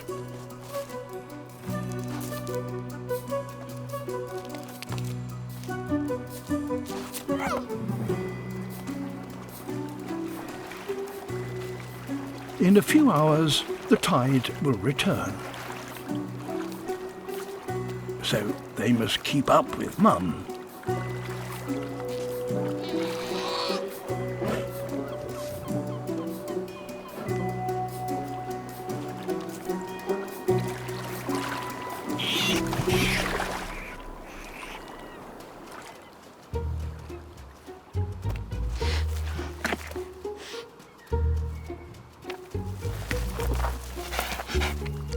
Here's something tasty. Crabs.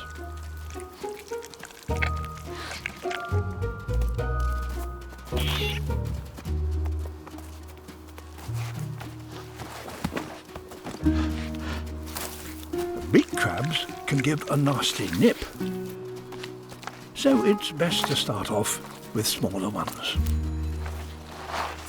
During spring, 3/4 of the bear's food comes from the beach.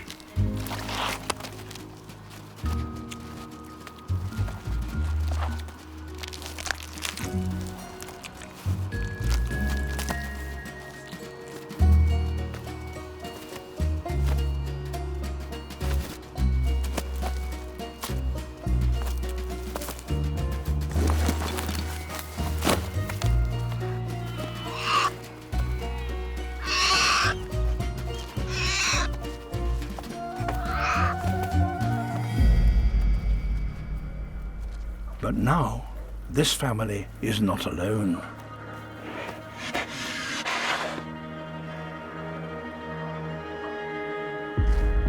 An adult male. He is double her size, and they're in his territory.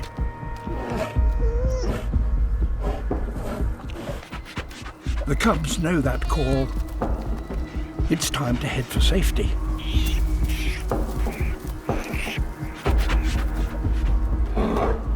Bears have poor eyesight, but their sense of smell is acute, and the male has detected intruders.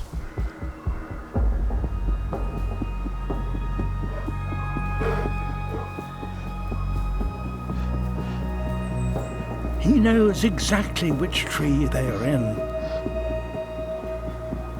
If the cubs stay up there, they'll be safe, but they're losing precious feeding time.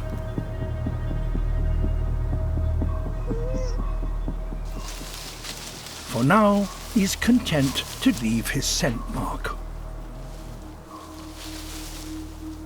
A warning note for trespassers. The family moves on. For the cubs, lunch today will have to be a takeaway.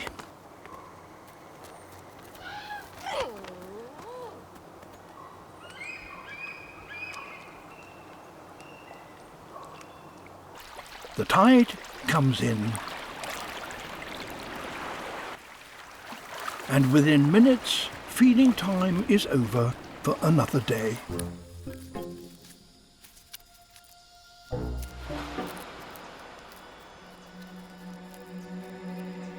Danger past, and that's just as well, because he is a father. And he's guarding some very precious eggs. For the last few weeks, females, one after the other, have visited him and entrusted him with their offspring. Some are now almost ready to hatch. There are several clutches on the leaf, and those at the top, the most recently laid, are barely a day old.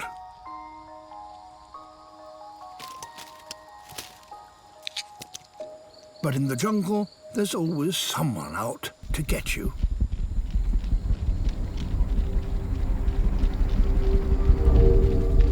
This wasp is a specialist hunter of frogs' eggs.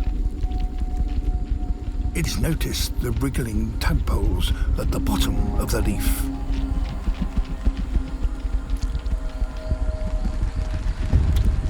He mustn't move.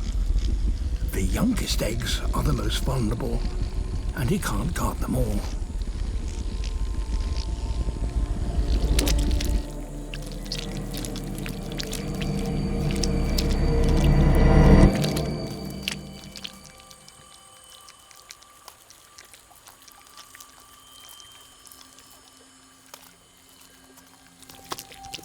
But these tadpoles are not as helpless as they might appear.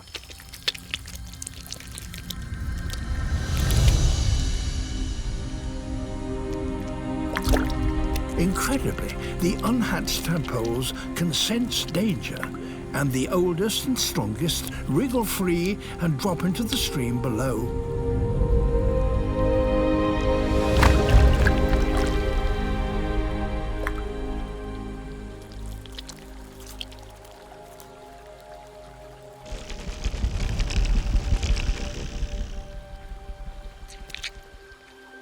The eggs at the top of the leaf, however, are still too young to hatch. And now the wasps know they're there. But the male's back looks very like the youngest cluster of eggs. And that seems to confuse the wasps.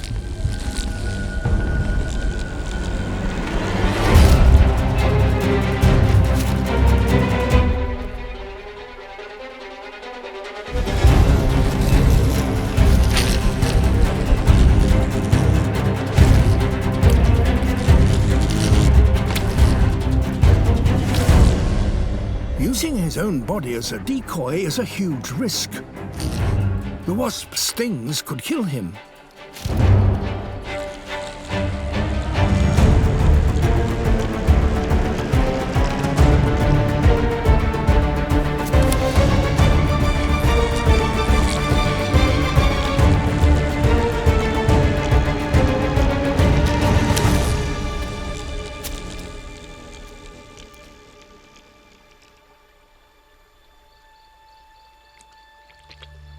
He's managed to save most of his young. He'll have to remain on guard for another 2 weeks. But in the jungle, just surviving the day can count as a success.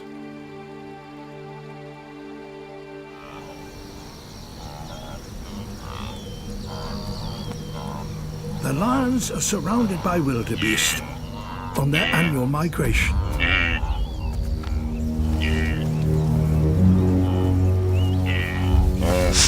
A quarter-ton bull would make a good meal for all 10 of the pride.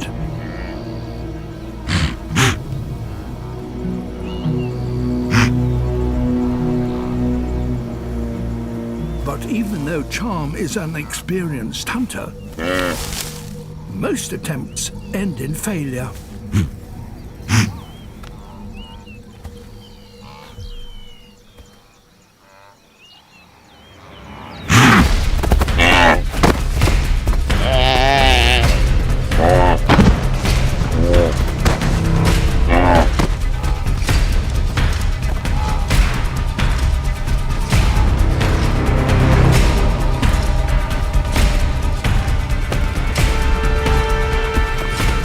Uses her hind legs to knock the wildebeest off balance.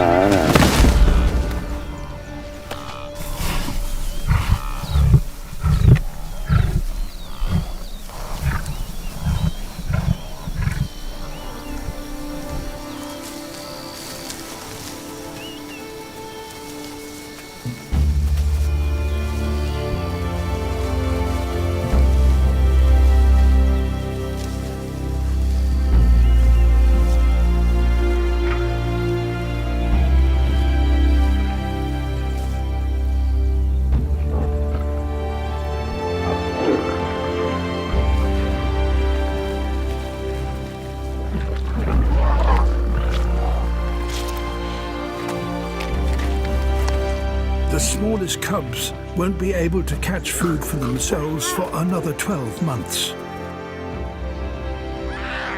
Their ever-growing appetites mean that Charm and Sienna have to hunt around the clock.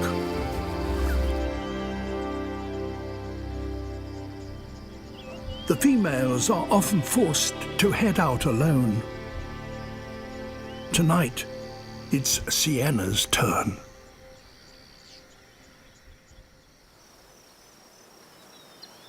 Sunrise.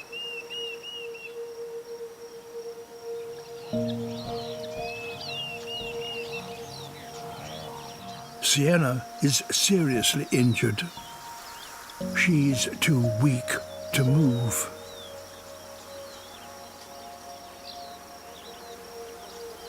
A lone lion is always at risk of attack by buffalo, hyenas, even other lion prides.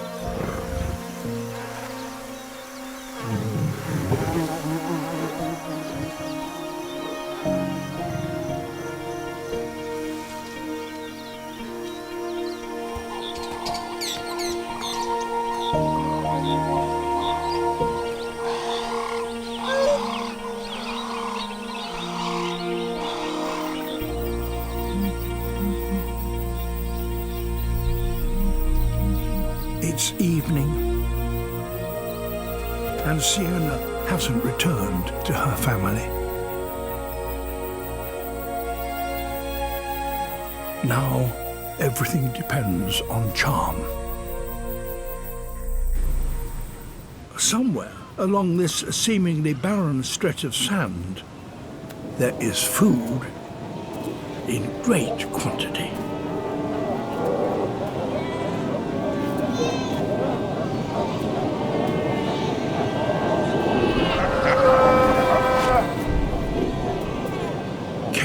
Fur seals. There are around 10,000 of them here.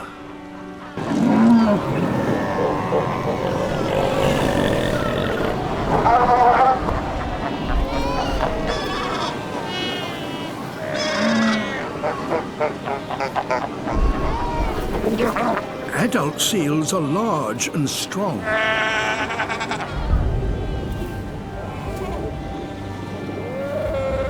But their pups are neither.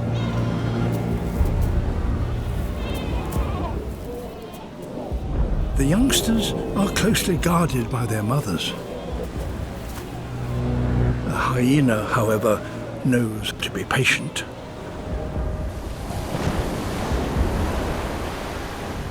Sooner or later, seal mothers must return to the ocean to cool off.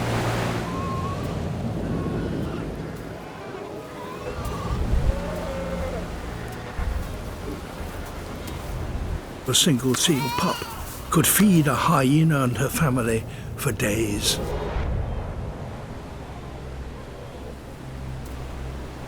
But finding food is only half the battle.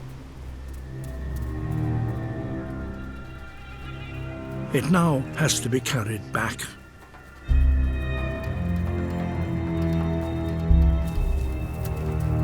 A jackal is here too. And it's not alone.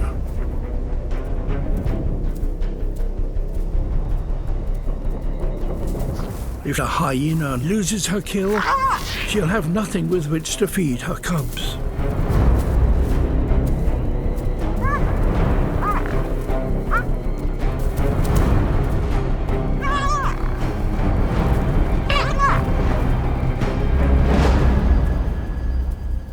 The jackals won't follow her very far from the coast.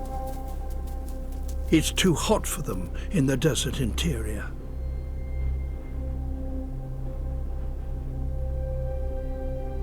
Only by making these long journeys can brown hyenas manage to survive in the middle of the Namib.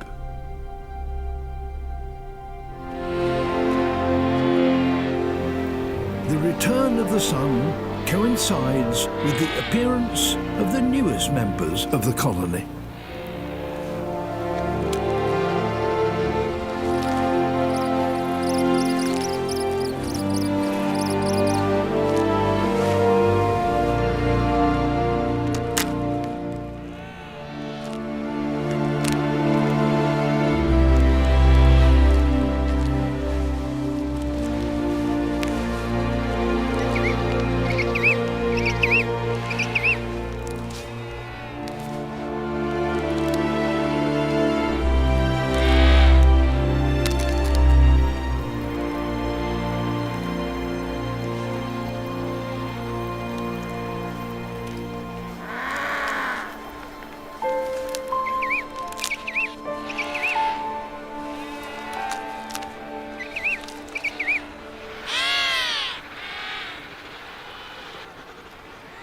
In a matter of days, there are thousands of hungry mouths, all demanding food. Their fathers haven't eaten anything for nearly 4 months. Yet they have kept back a vital reserve, a kind of thick penguin milk, just for this moment. But it's only enough to keep the chick alive for a few days. The females must return soon with food. For some, it's already too late.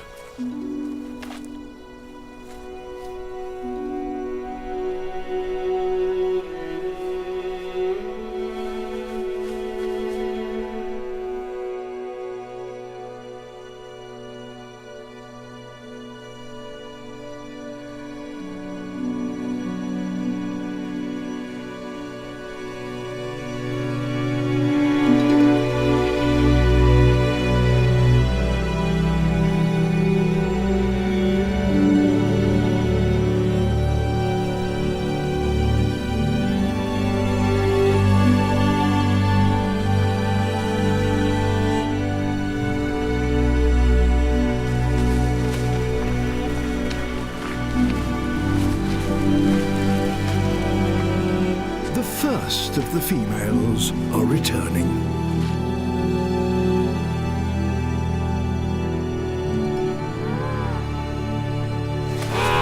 Fat and well-fed, more arrive, all with food for the chicks.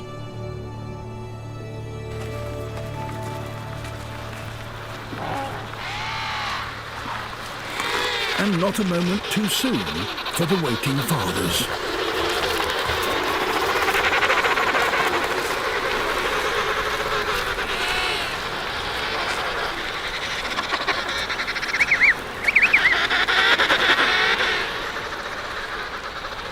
A mother's first sight of her young chick.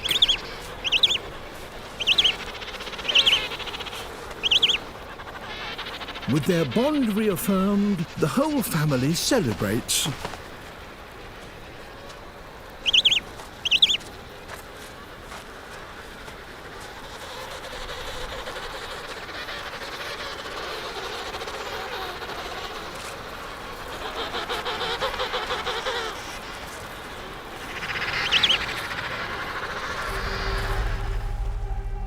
Off the south coast lies by far the biggest of them, Tasmania. And that has its own special marsupial. One that seldom appears until after dark.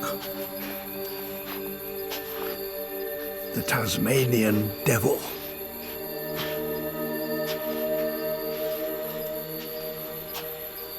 Many predators inhabit a territory packed with prey, but here there's nothing like that for them.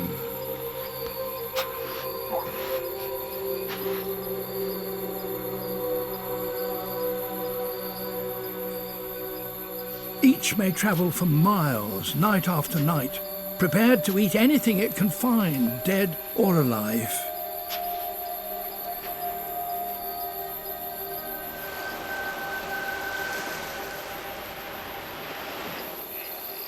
The shoreline is a good place to search. There might be some small creatures to catch here, or maybe something that the tide has brought in.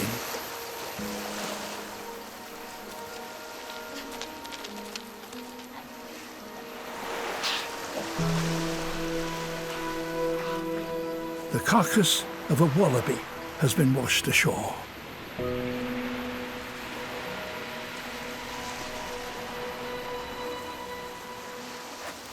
Tasmanian devils can eat 40% of their body weight in one session, and they have hugely powerful jaws. They tackle everything, even bones.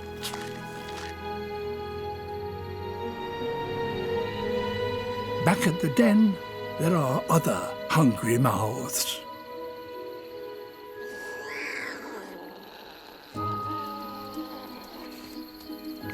Her 2 youngsters are 6 months old.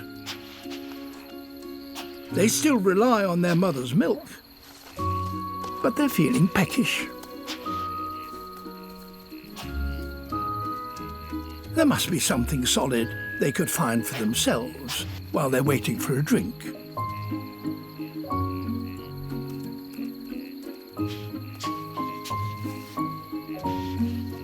Is this food?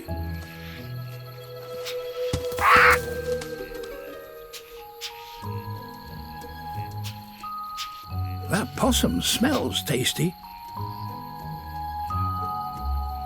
But it's a little high up.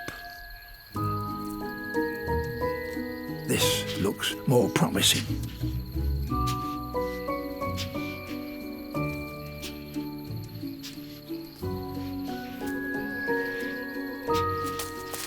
At last, a giant stick. Not bad for a first go.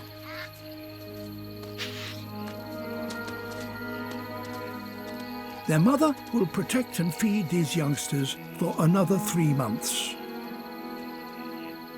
Their survival is important to her, but also for us. Because these are one of the last devil families in the world.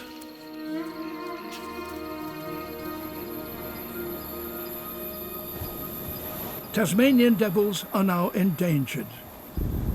Found in only a few places, such as this remote islet off the coast of Tasmania. Sea snakes. At one time, these snakes' ancestors lived on dry land. They must still visit the surface to breathe.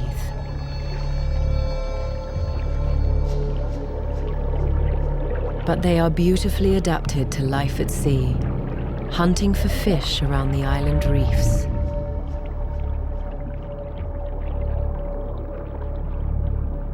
They have some of the most toxic venom of any animal, so they don't have many predators. But as they forage off the coast of one small island, their greatest nemesis is approaching.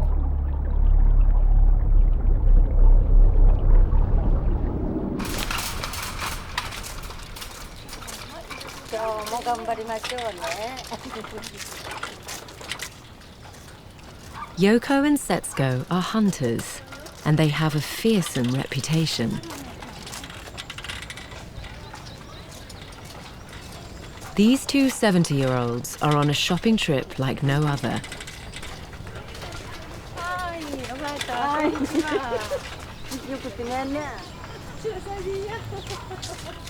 Yoko and Setsuko live on the tiny island of Kudaka. It's only 4 kilometers across, and with limited space on land, the locals look to the sea to provide.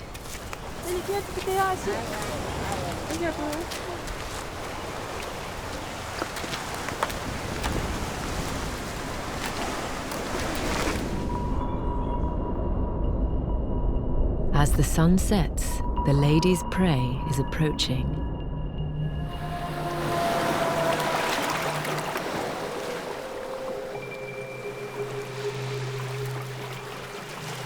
On certain summer nights, venomous sea snakes move towards the island and gather in coastal caves, looking for shelter and fresh water to drink.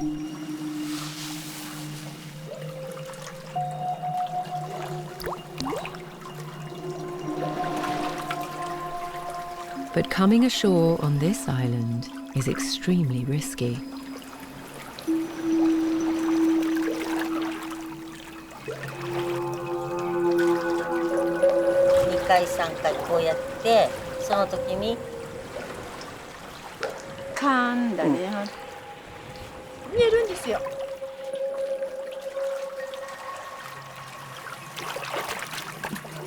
It takes some nerve to wade in with no protective clothing.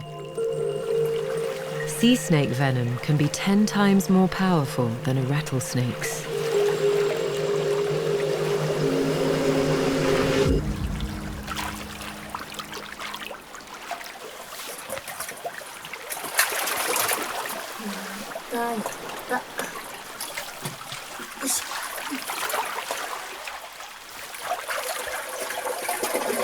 Yoko has been hunting snakes for 40 years.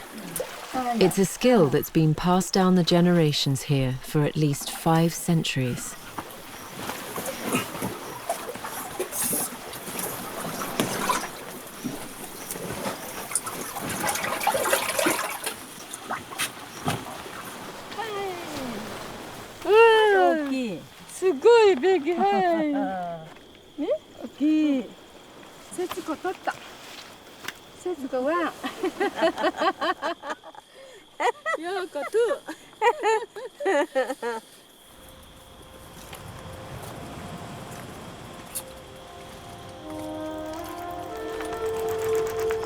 The snakes will be dried in this smokehouse using a secret process known only by the hunters.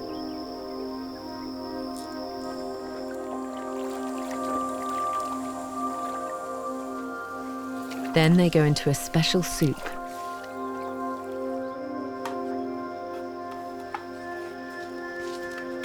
The catching and eating of sea snakes is a very old tradition on the island of Kudaka, where the sea provides more than the land. The rarest species on Earth.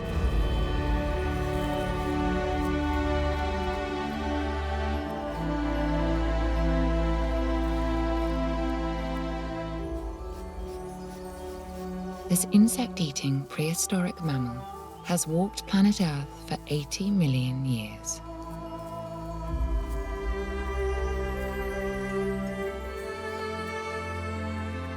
In Mandarin, Pangolin means the animal that can dig through the mountain.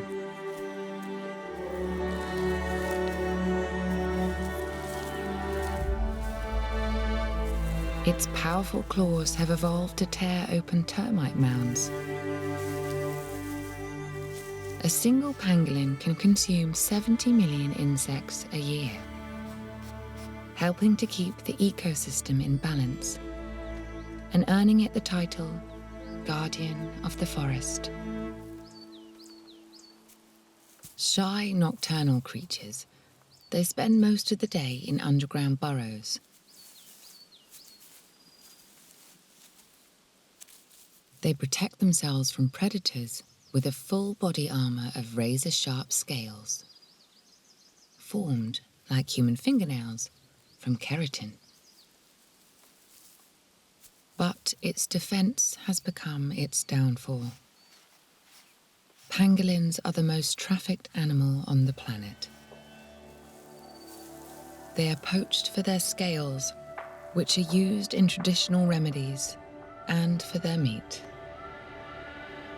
Since 2000, more than 1 million have been poached from the wild across the world, driving them to the very edge of extinction.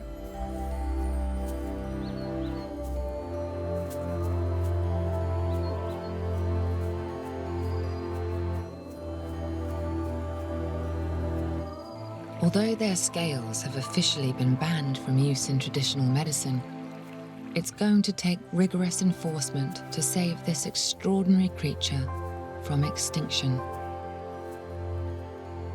The fact that one of its last natural refuges is here in the Uyi National Park, the centre of a global tea industry, is perhaps the greatest symbol of how, when man works thoughtfully with nature, both can thrive.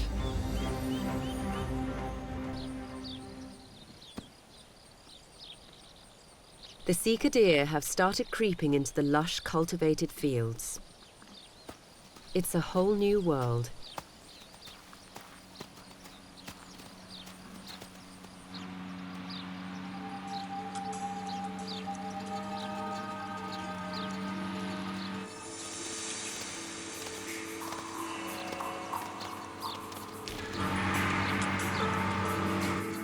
These fields are brimming with specially sown grass, intended for cattle.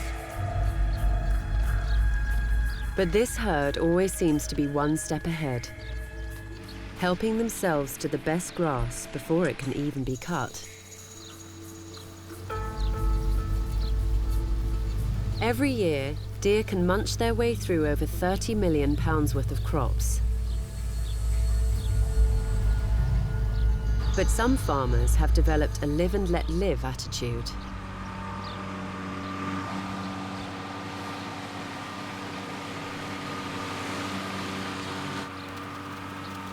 The deer are reaping the benefits of Hokkaido's human landscape. In a place like this, it pays to be adaptable.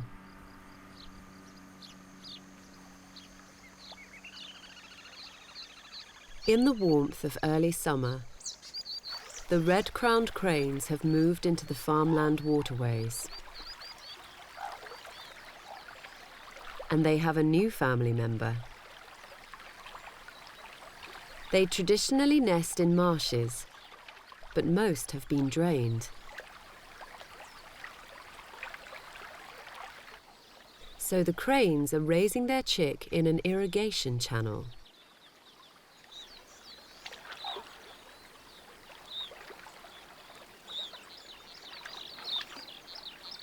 All through the summer, the chick will be entirely dependent on its parents for food.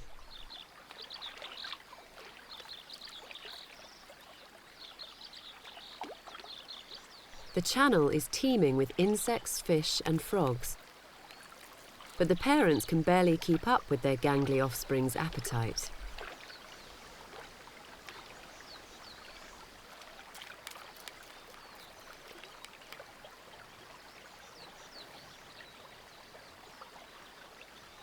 The family won't be able to move on until the chick can fly.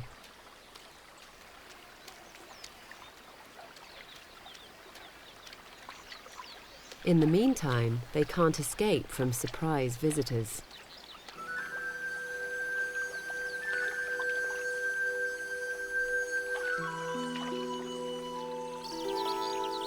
The Sika deer have managed to wander right into the path of a pair of cranes with a week-old chick.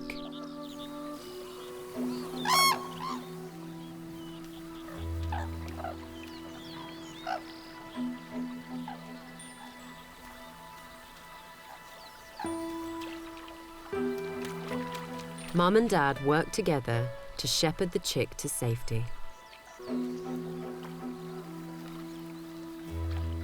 And then a quick flash of the dagger-like beak to make sure the deer keep their distance.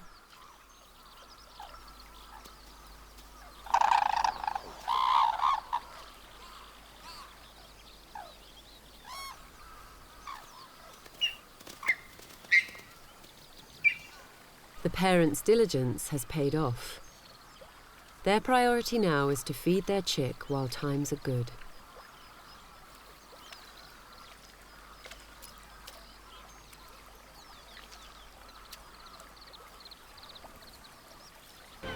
St Andrew's Beach is one of the most crowded on the planet, and so holding a territory here is a constant battle. This bull elephant seal holds the mating rights to 60 females. For 2 months, he's guarded this stretch of beach. Unable to feed, he's losing 10 kilos a day. And he's exhausted. But other bulls are lying around, waiting their chance.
Blubber, 15 centimeters thick, is protection against the cold, but not from the impact of a 4-ton opponent.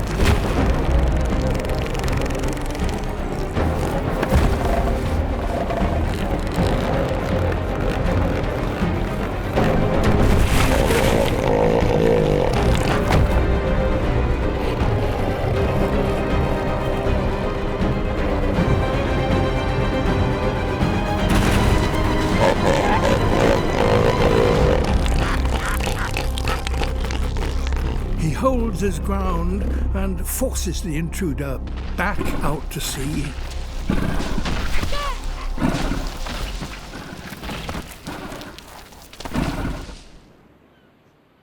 Life in the Antarctic is harsh indeed. But all these creatures come here because the Southern Ocean is one of the richest on Earth.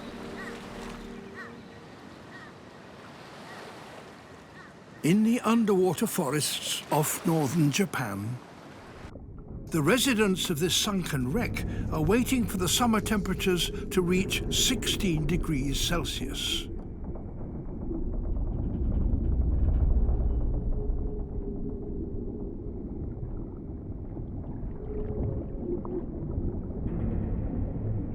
That, for some, is the time for mating.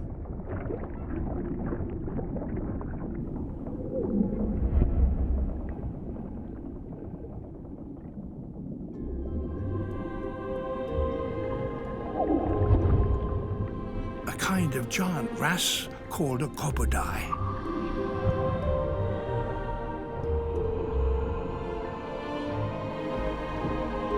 This is a male.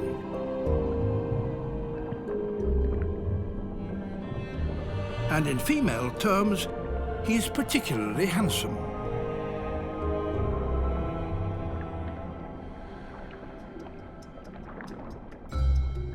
He's a meter long and weighs 15 kilos. Much larger than the diminutive female. And he is ready to breed. He attempts to mate with her, and with any of the other dozen or so females that live in his territory, whenever he gets the chance.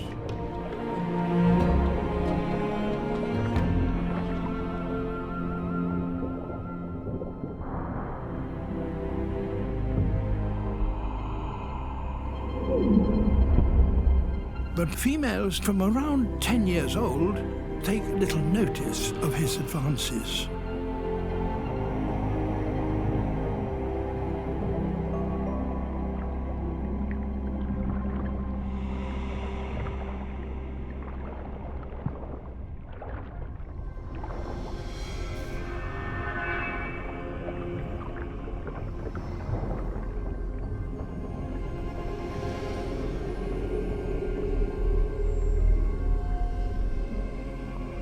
This is because when any large female reaches a critical body size, she can begin a dramatic transformation.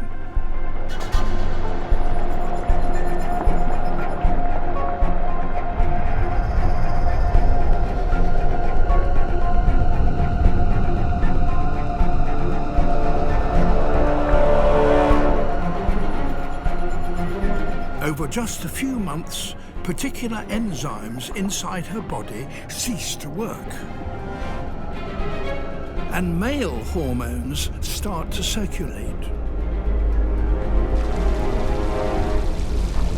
As time passes, her head expands and her chin gets longer. A she has changed into a he.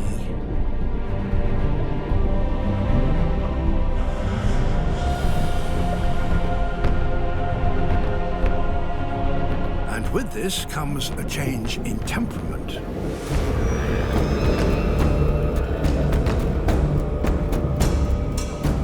The old male who ruled all the females here is challenged to a face-off.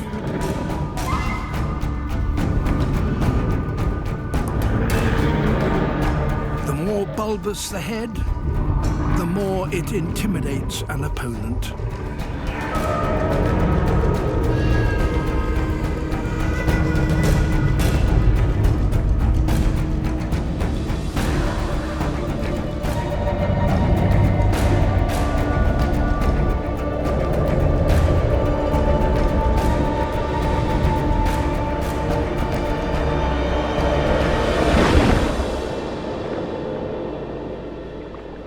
territory has a new ruler.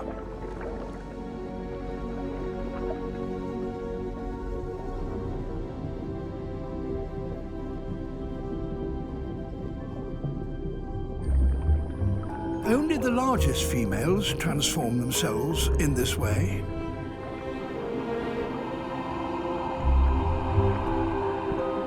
But the change enables them to have more mates, so they will have many more offspring carrying their genes.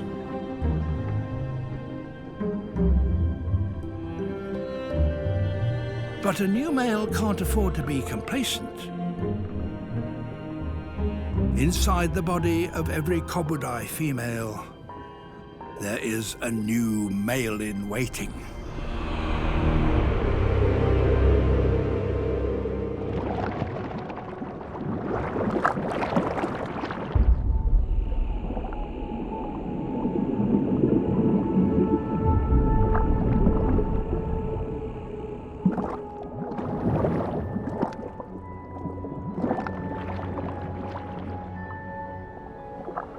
In the Gulf of Mexico, these eruptions also release a super salty liquid.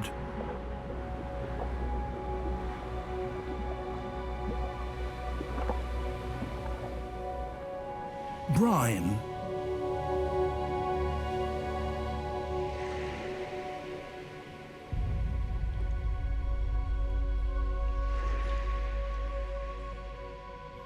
It's heavier than seawater, and it accumulates in great pools on the seafloor.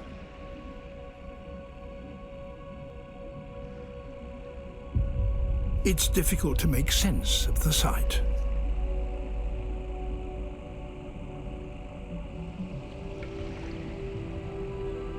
A lake of concentrated salt water, 15 meters deep, at the bottom of the sea.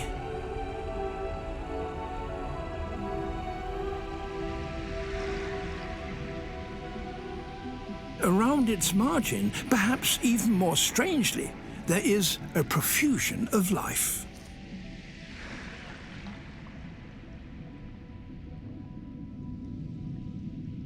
Giant mussels that can live and grow for a century or more pack tightly together, dwarfing the shrimps and squat lobsters that feed around them.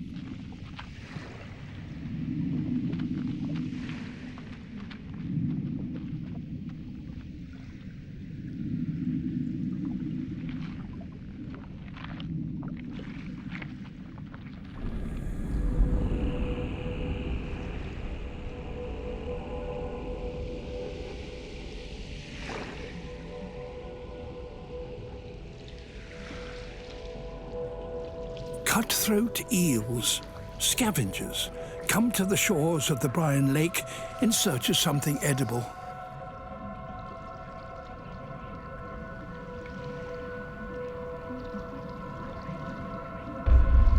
Some even venture into the brine.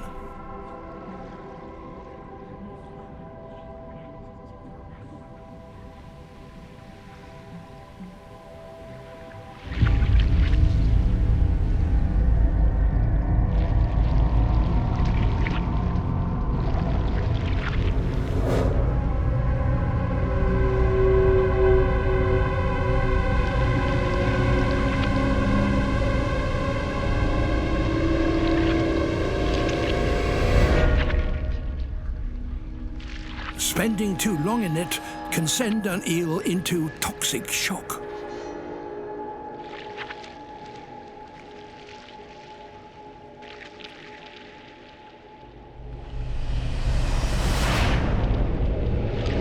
Its only hope is to rise above it.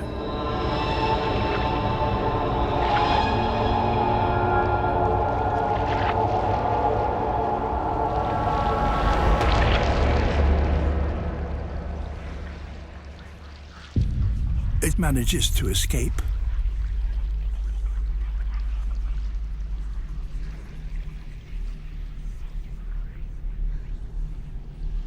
Others are not so lucky.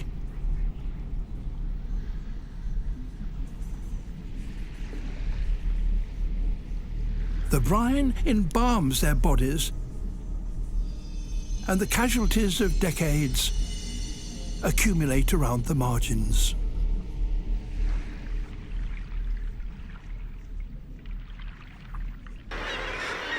And wave power creates towering fortresses like these cliffs in the Arctic, home to tens of thousands of breeding seabirds. The faces of the cliffs are accessible only from the air and have plenty of nooks and crannies for those that can get there.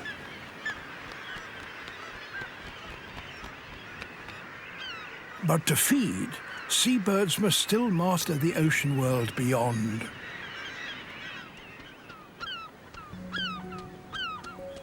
A puffin. He's a fisherman and a father. He has a mate for life.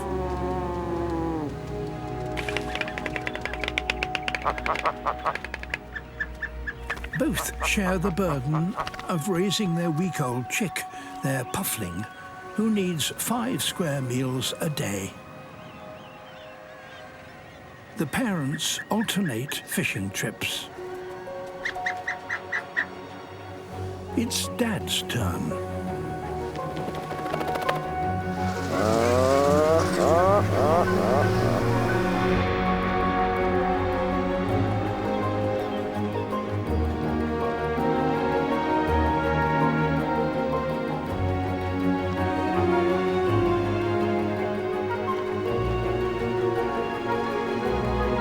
Fish stocks are low, puffins must fly as much as 50 kilometers out to sea to reach the good fishing grounds.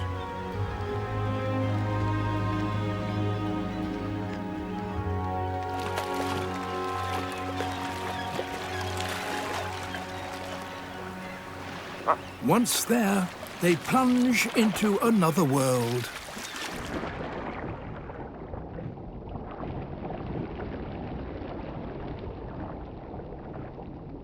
Good fishing spots are hard to come by, and they have company. Guillemots.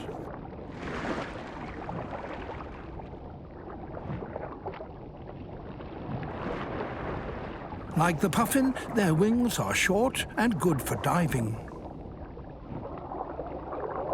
Puffins can hold their breath for over a minute and dive as deep as 40 meters.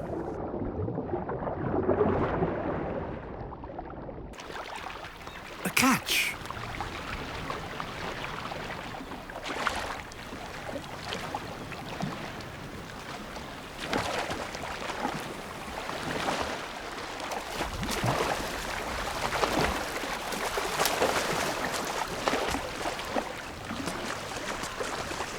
But it's a long way home.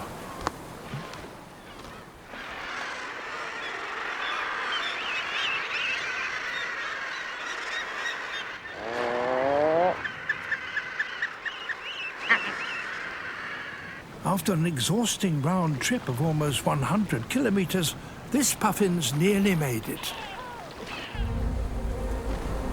But there are pirates on this coast. Arctic skuas.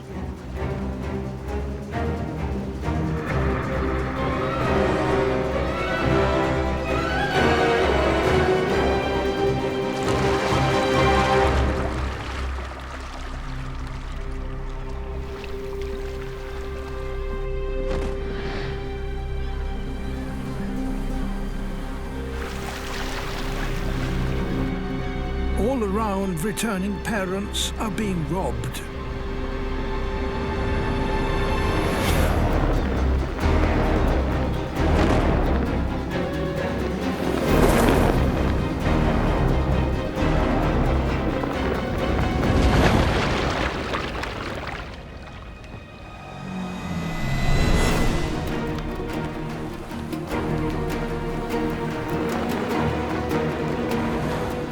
The skuas' long, raked-back wings make them faster and more maneuverable.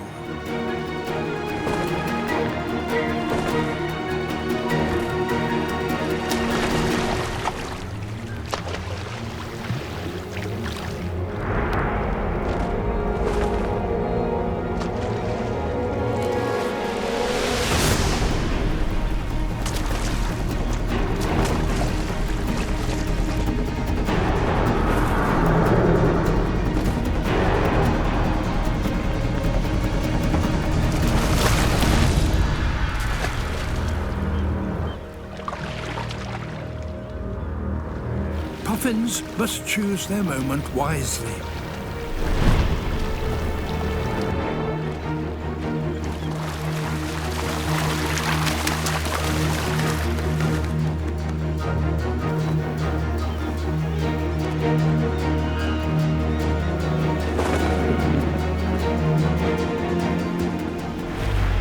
A near miss.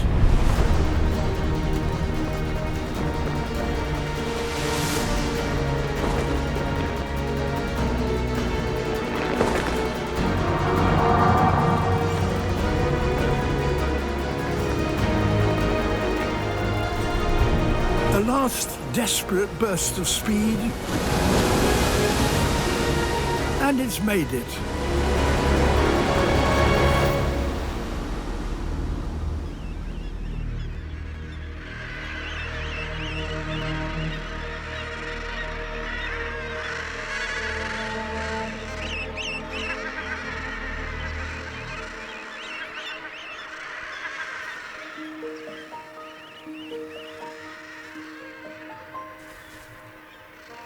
Safely home after a 3-hour round trip.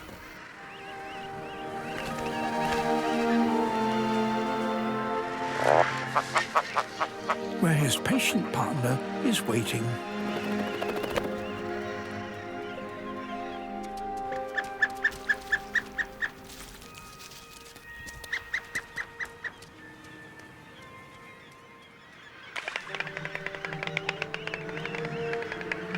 Today, their puffling will eat.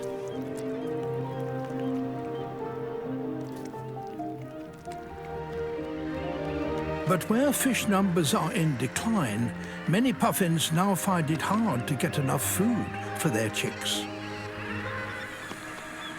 In the changing seas of today, it can be even harder to be a successful puffin parent.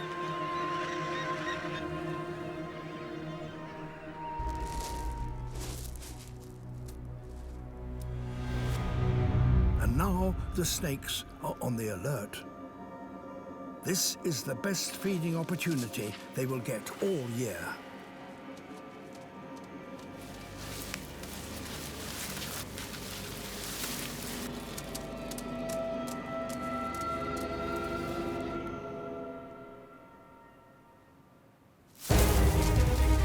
On flat ground, a baby iguana can outrun a racer snake. But others are waiting in ambush.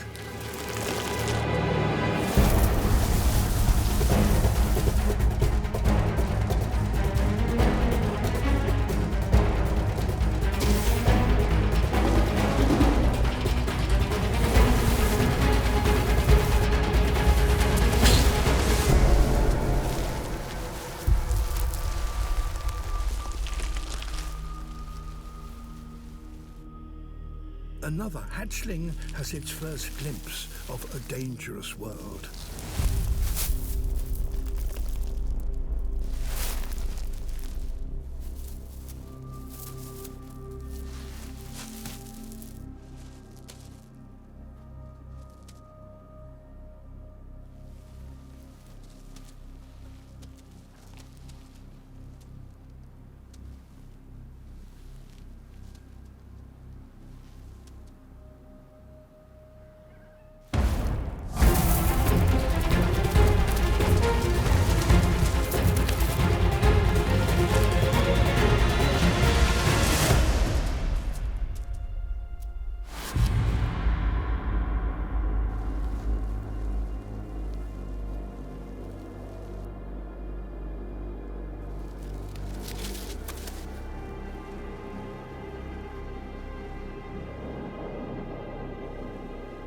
A snake's eyes aren't very good, but they can detect movement. So if the hatchling keeps its nerve, it may just avoid detection.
a near miraculous escape.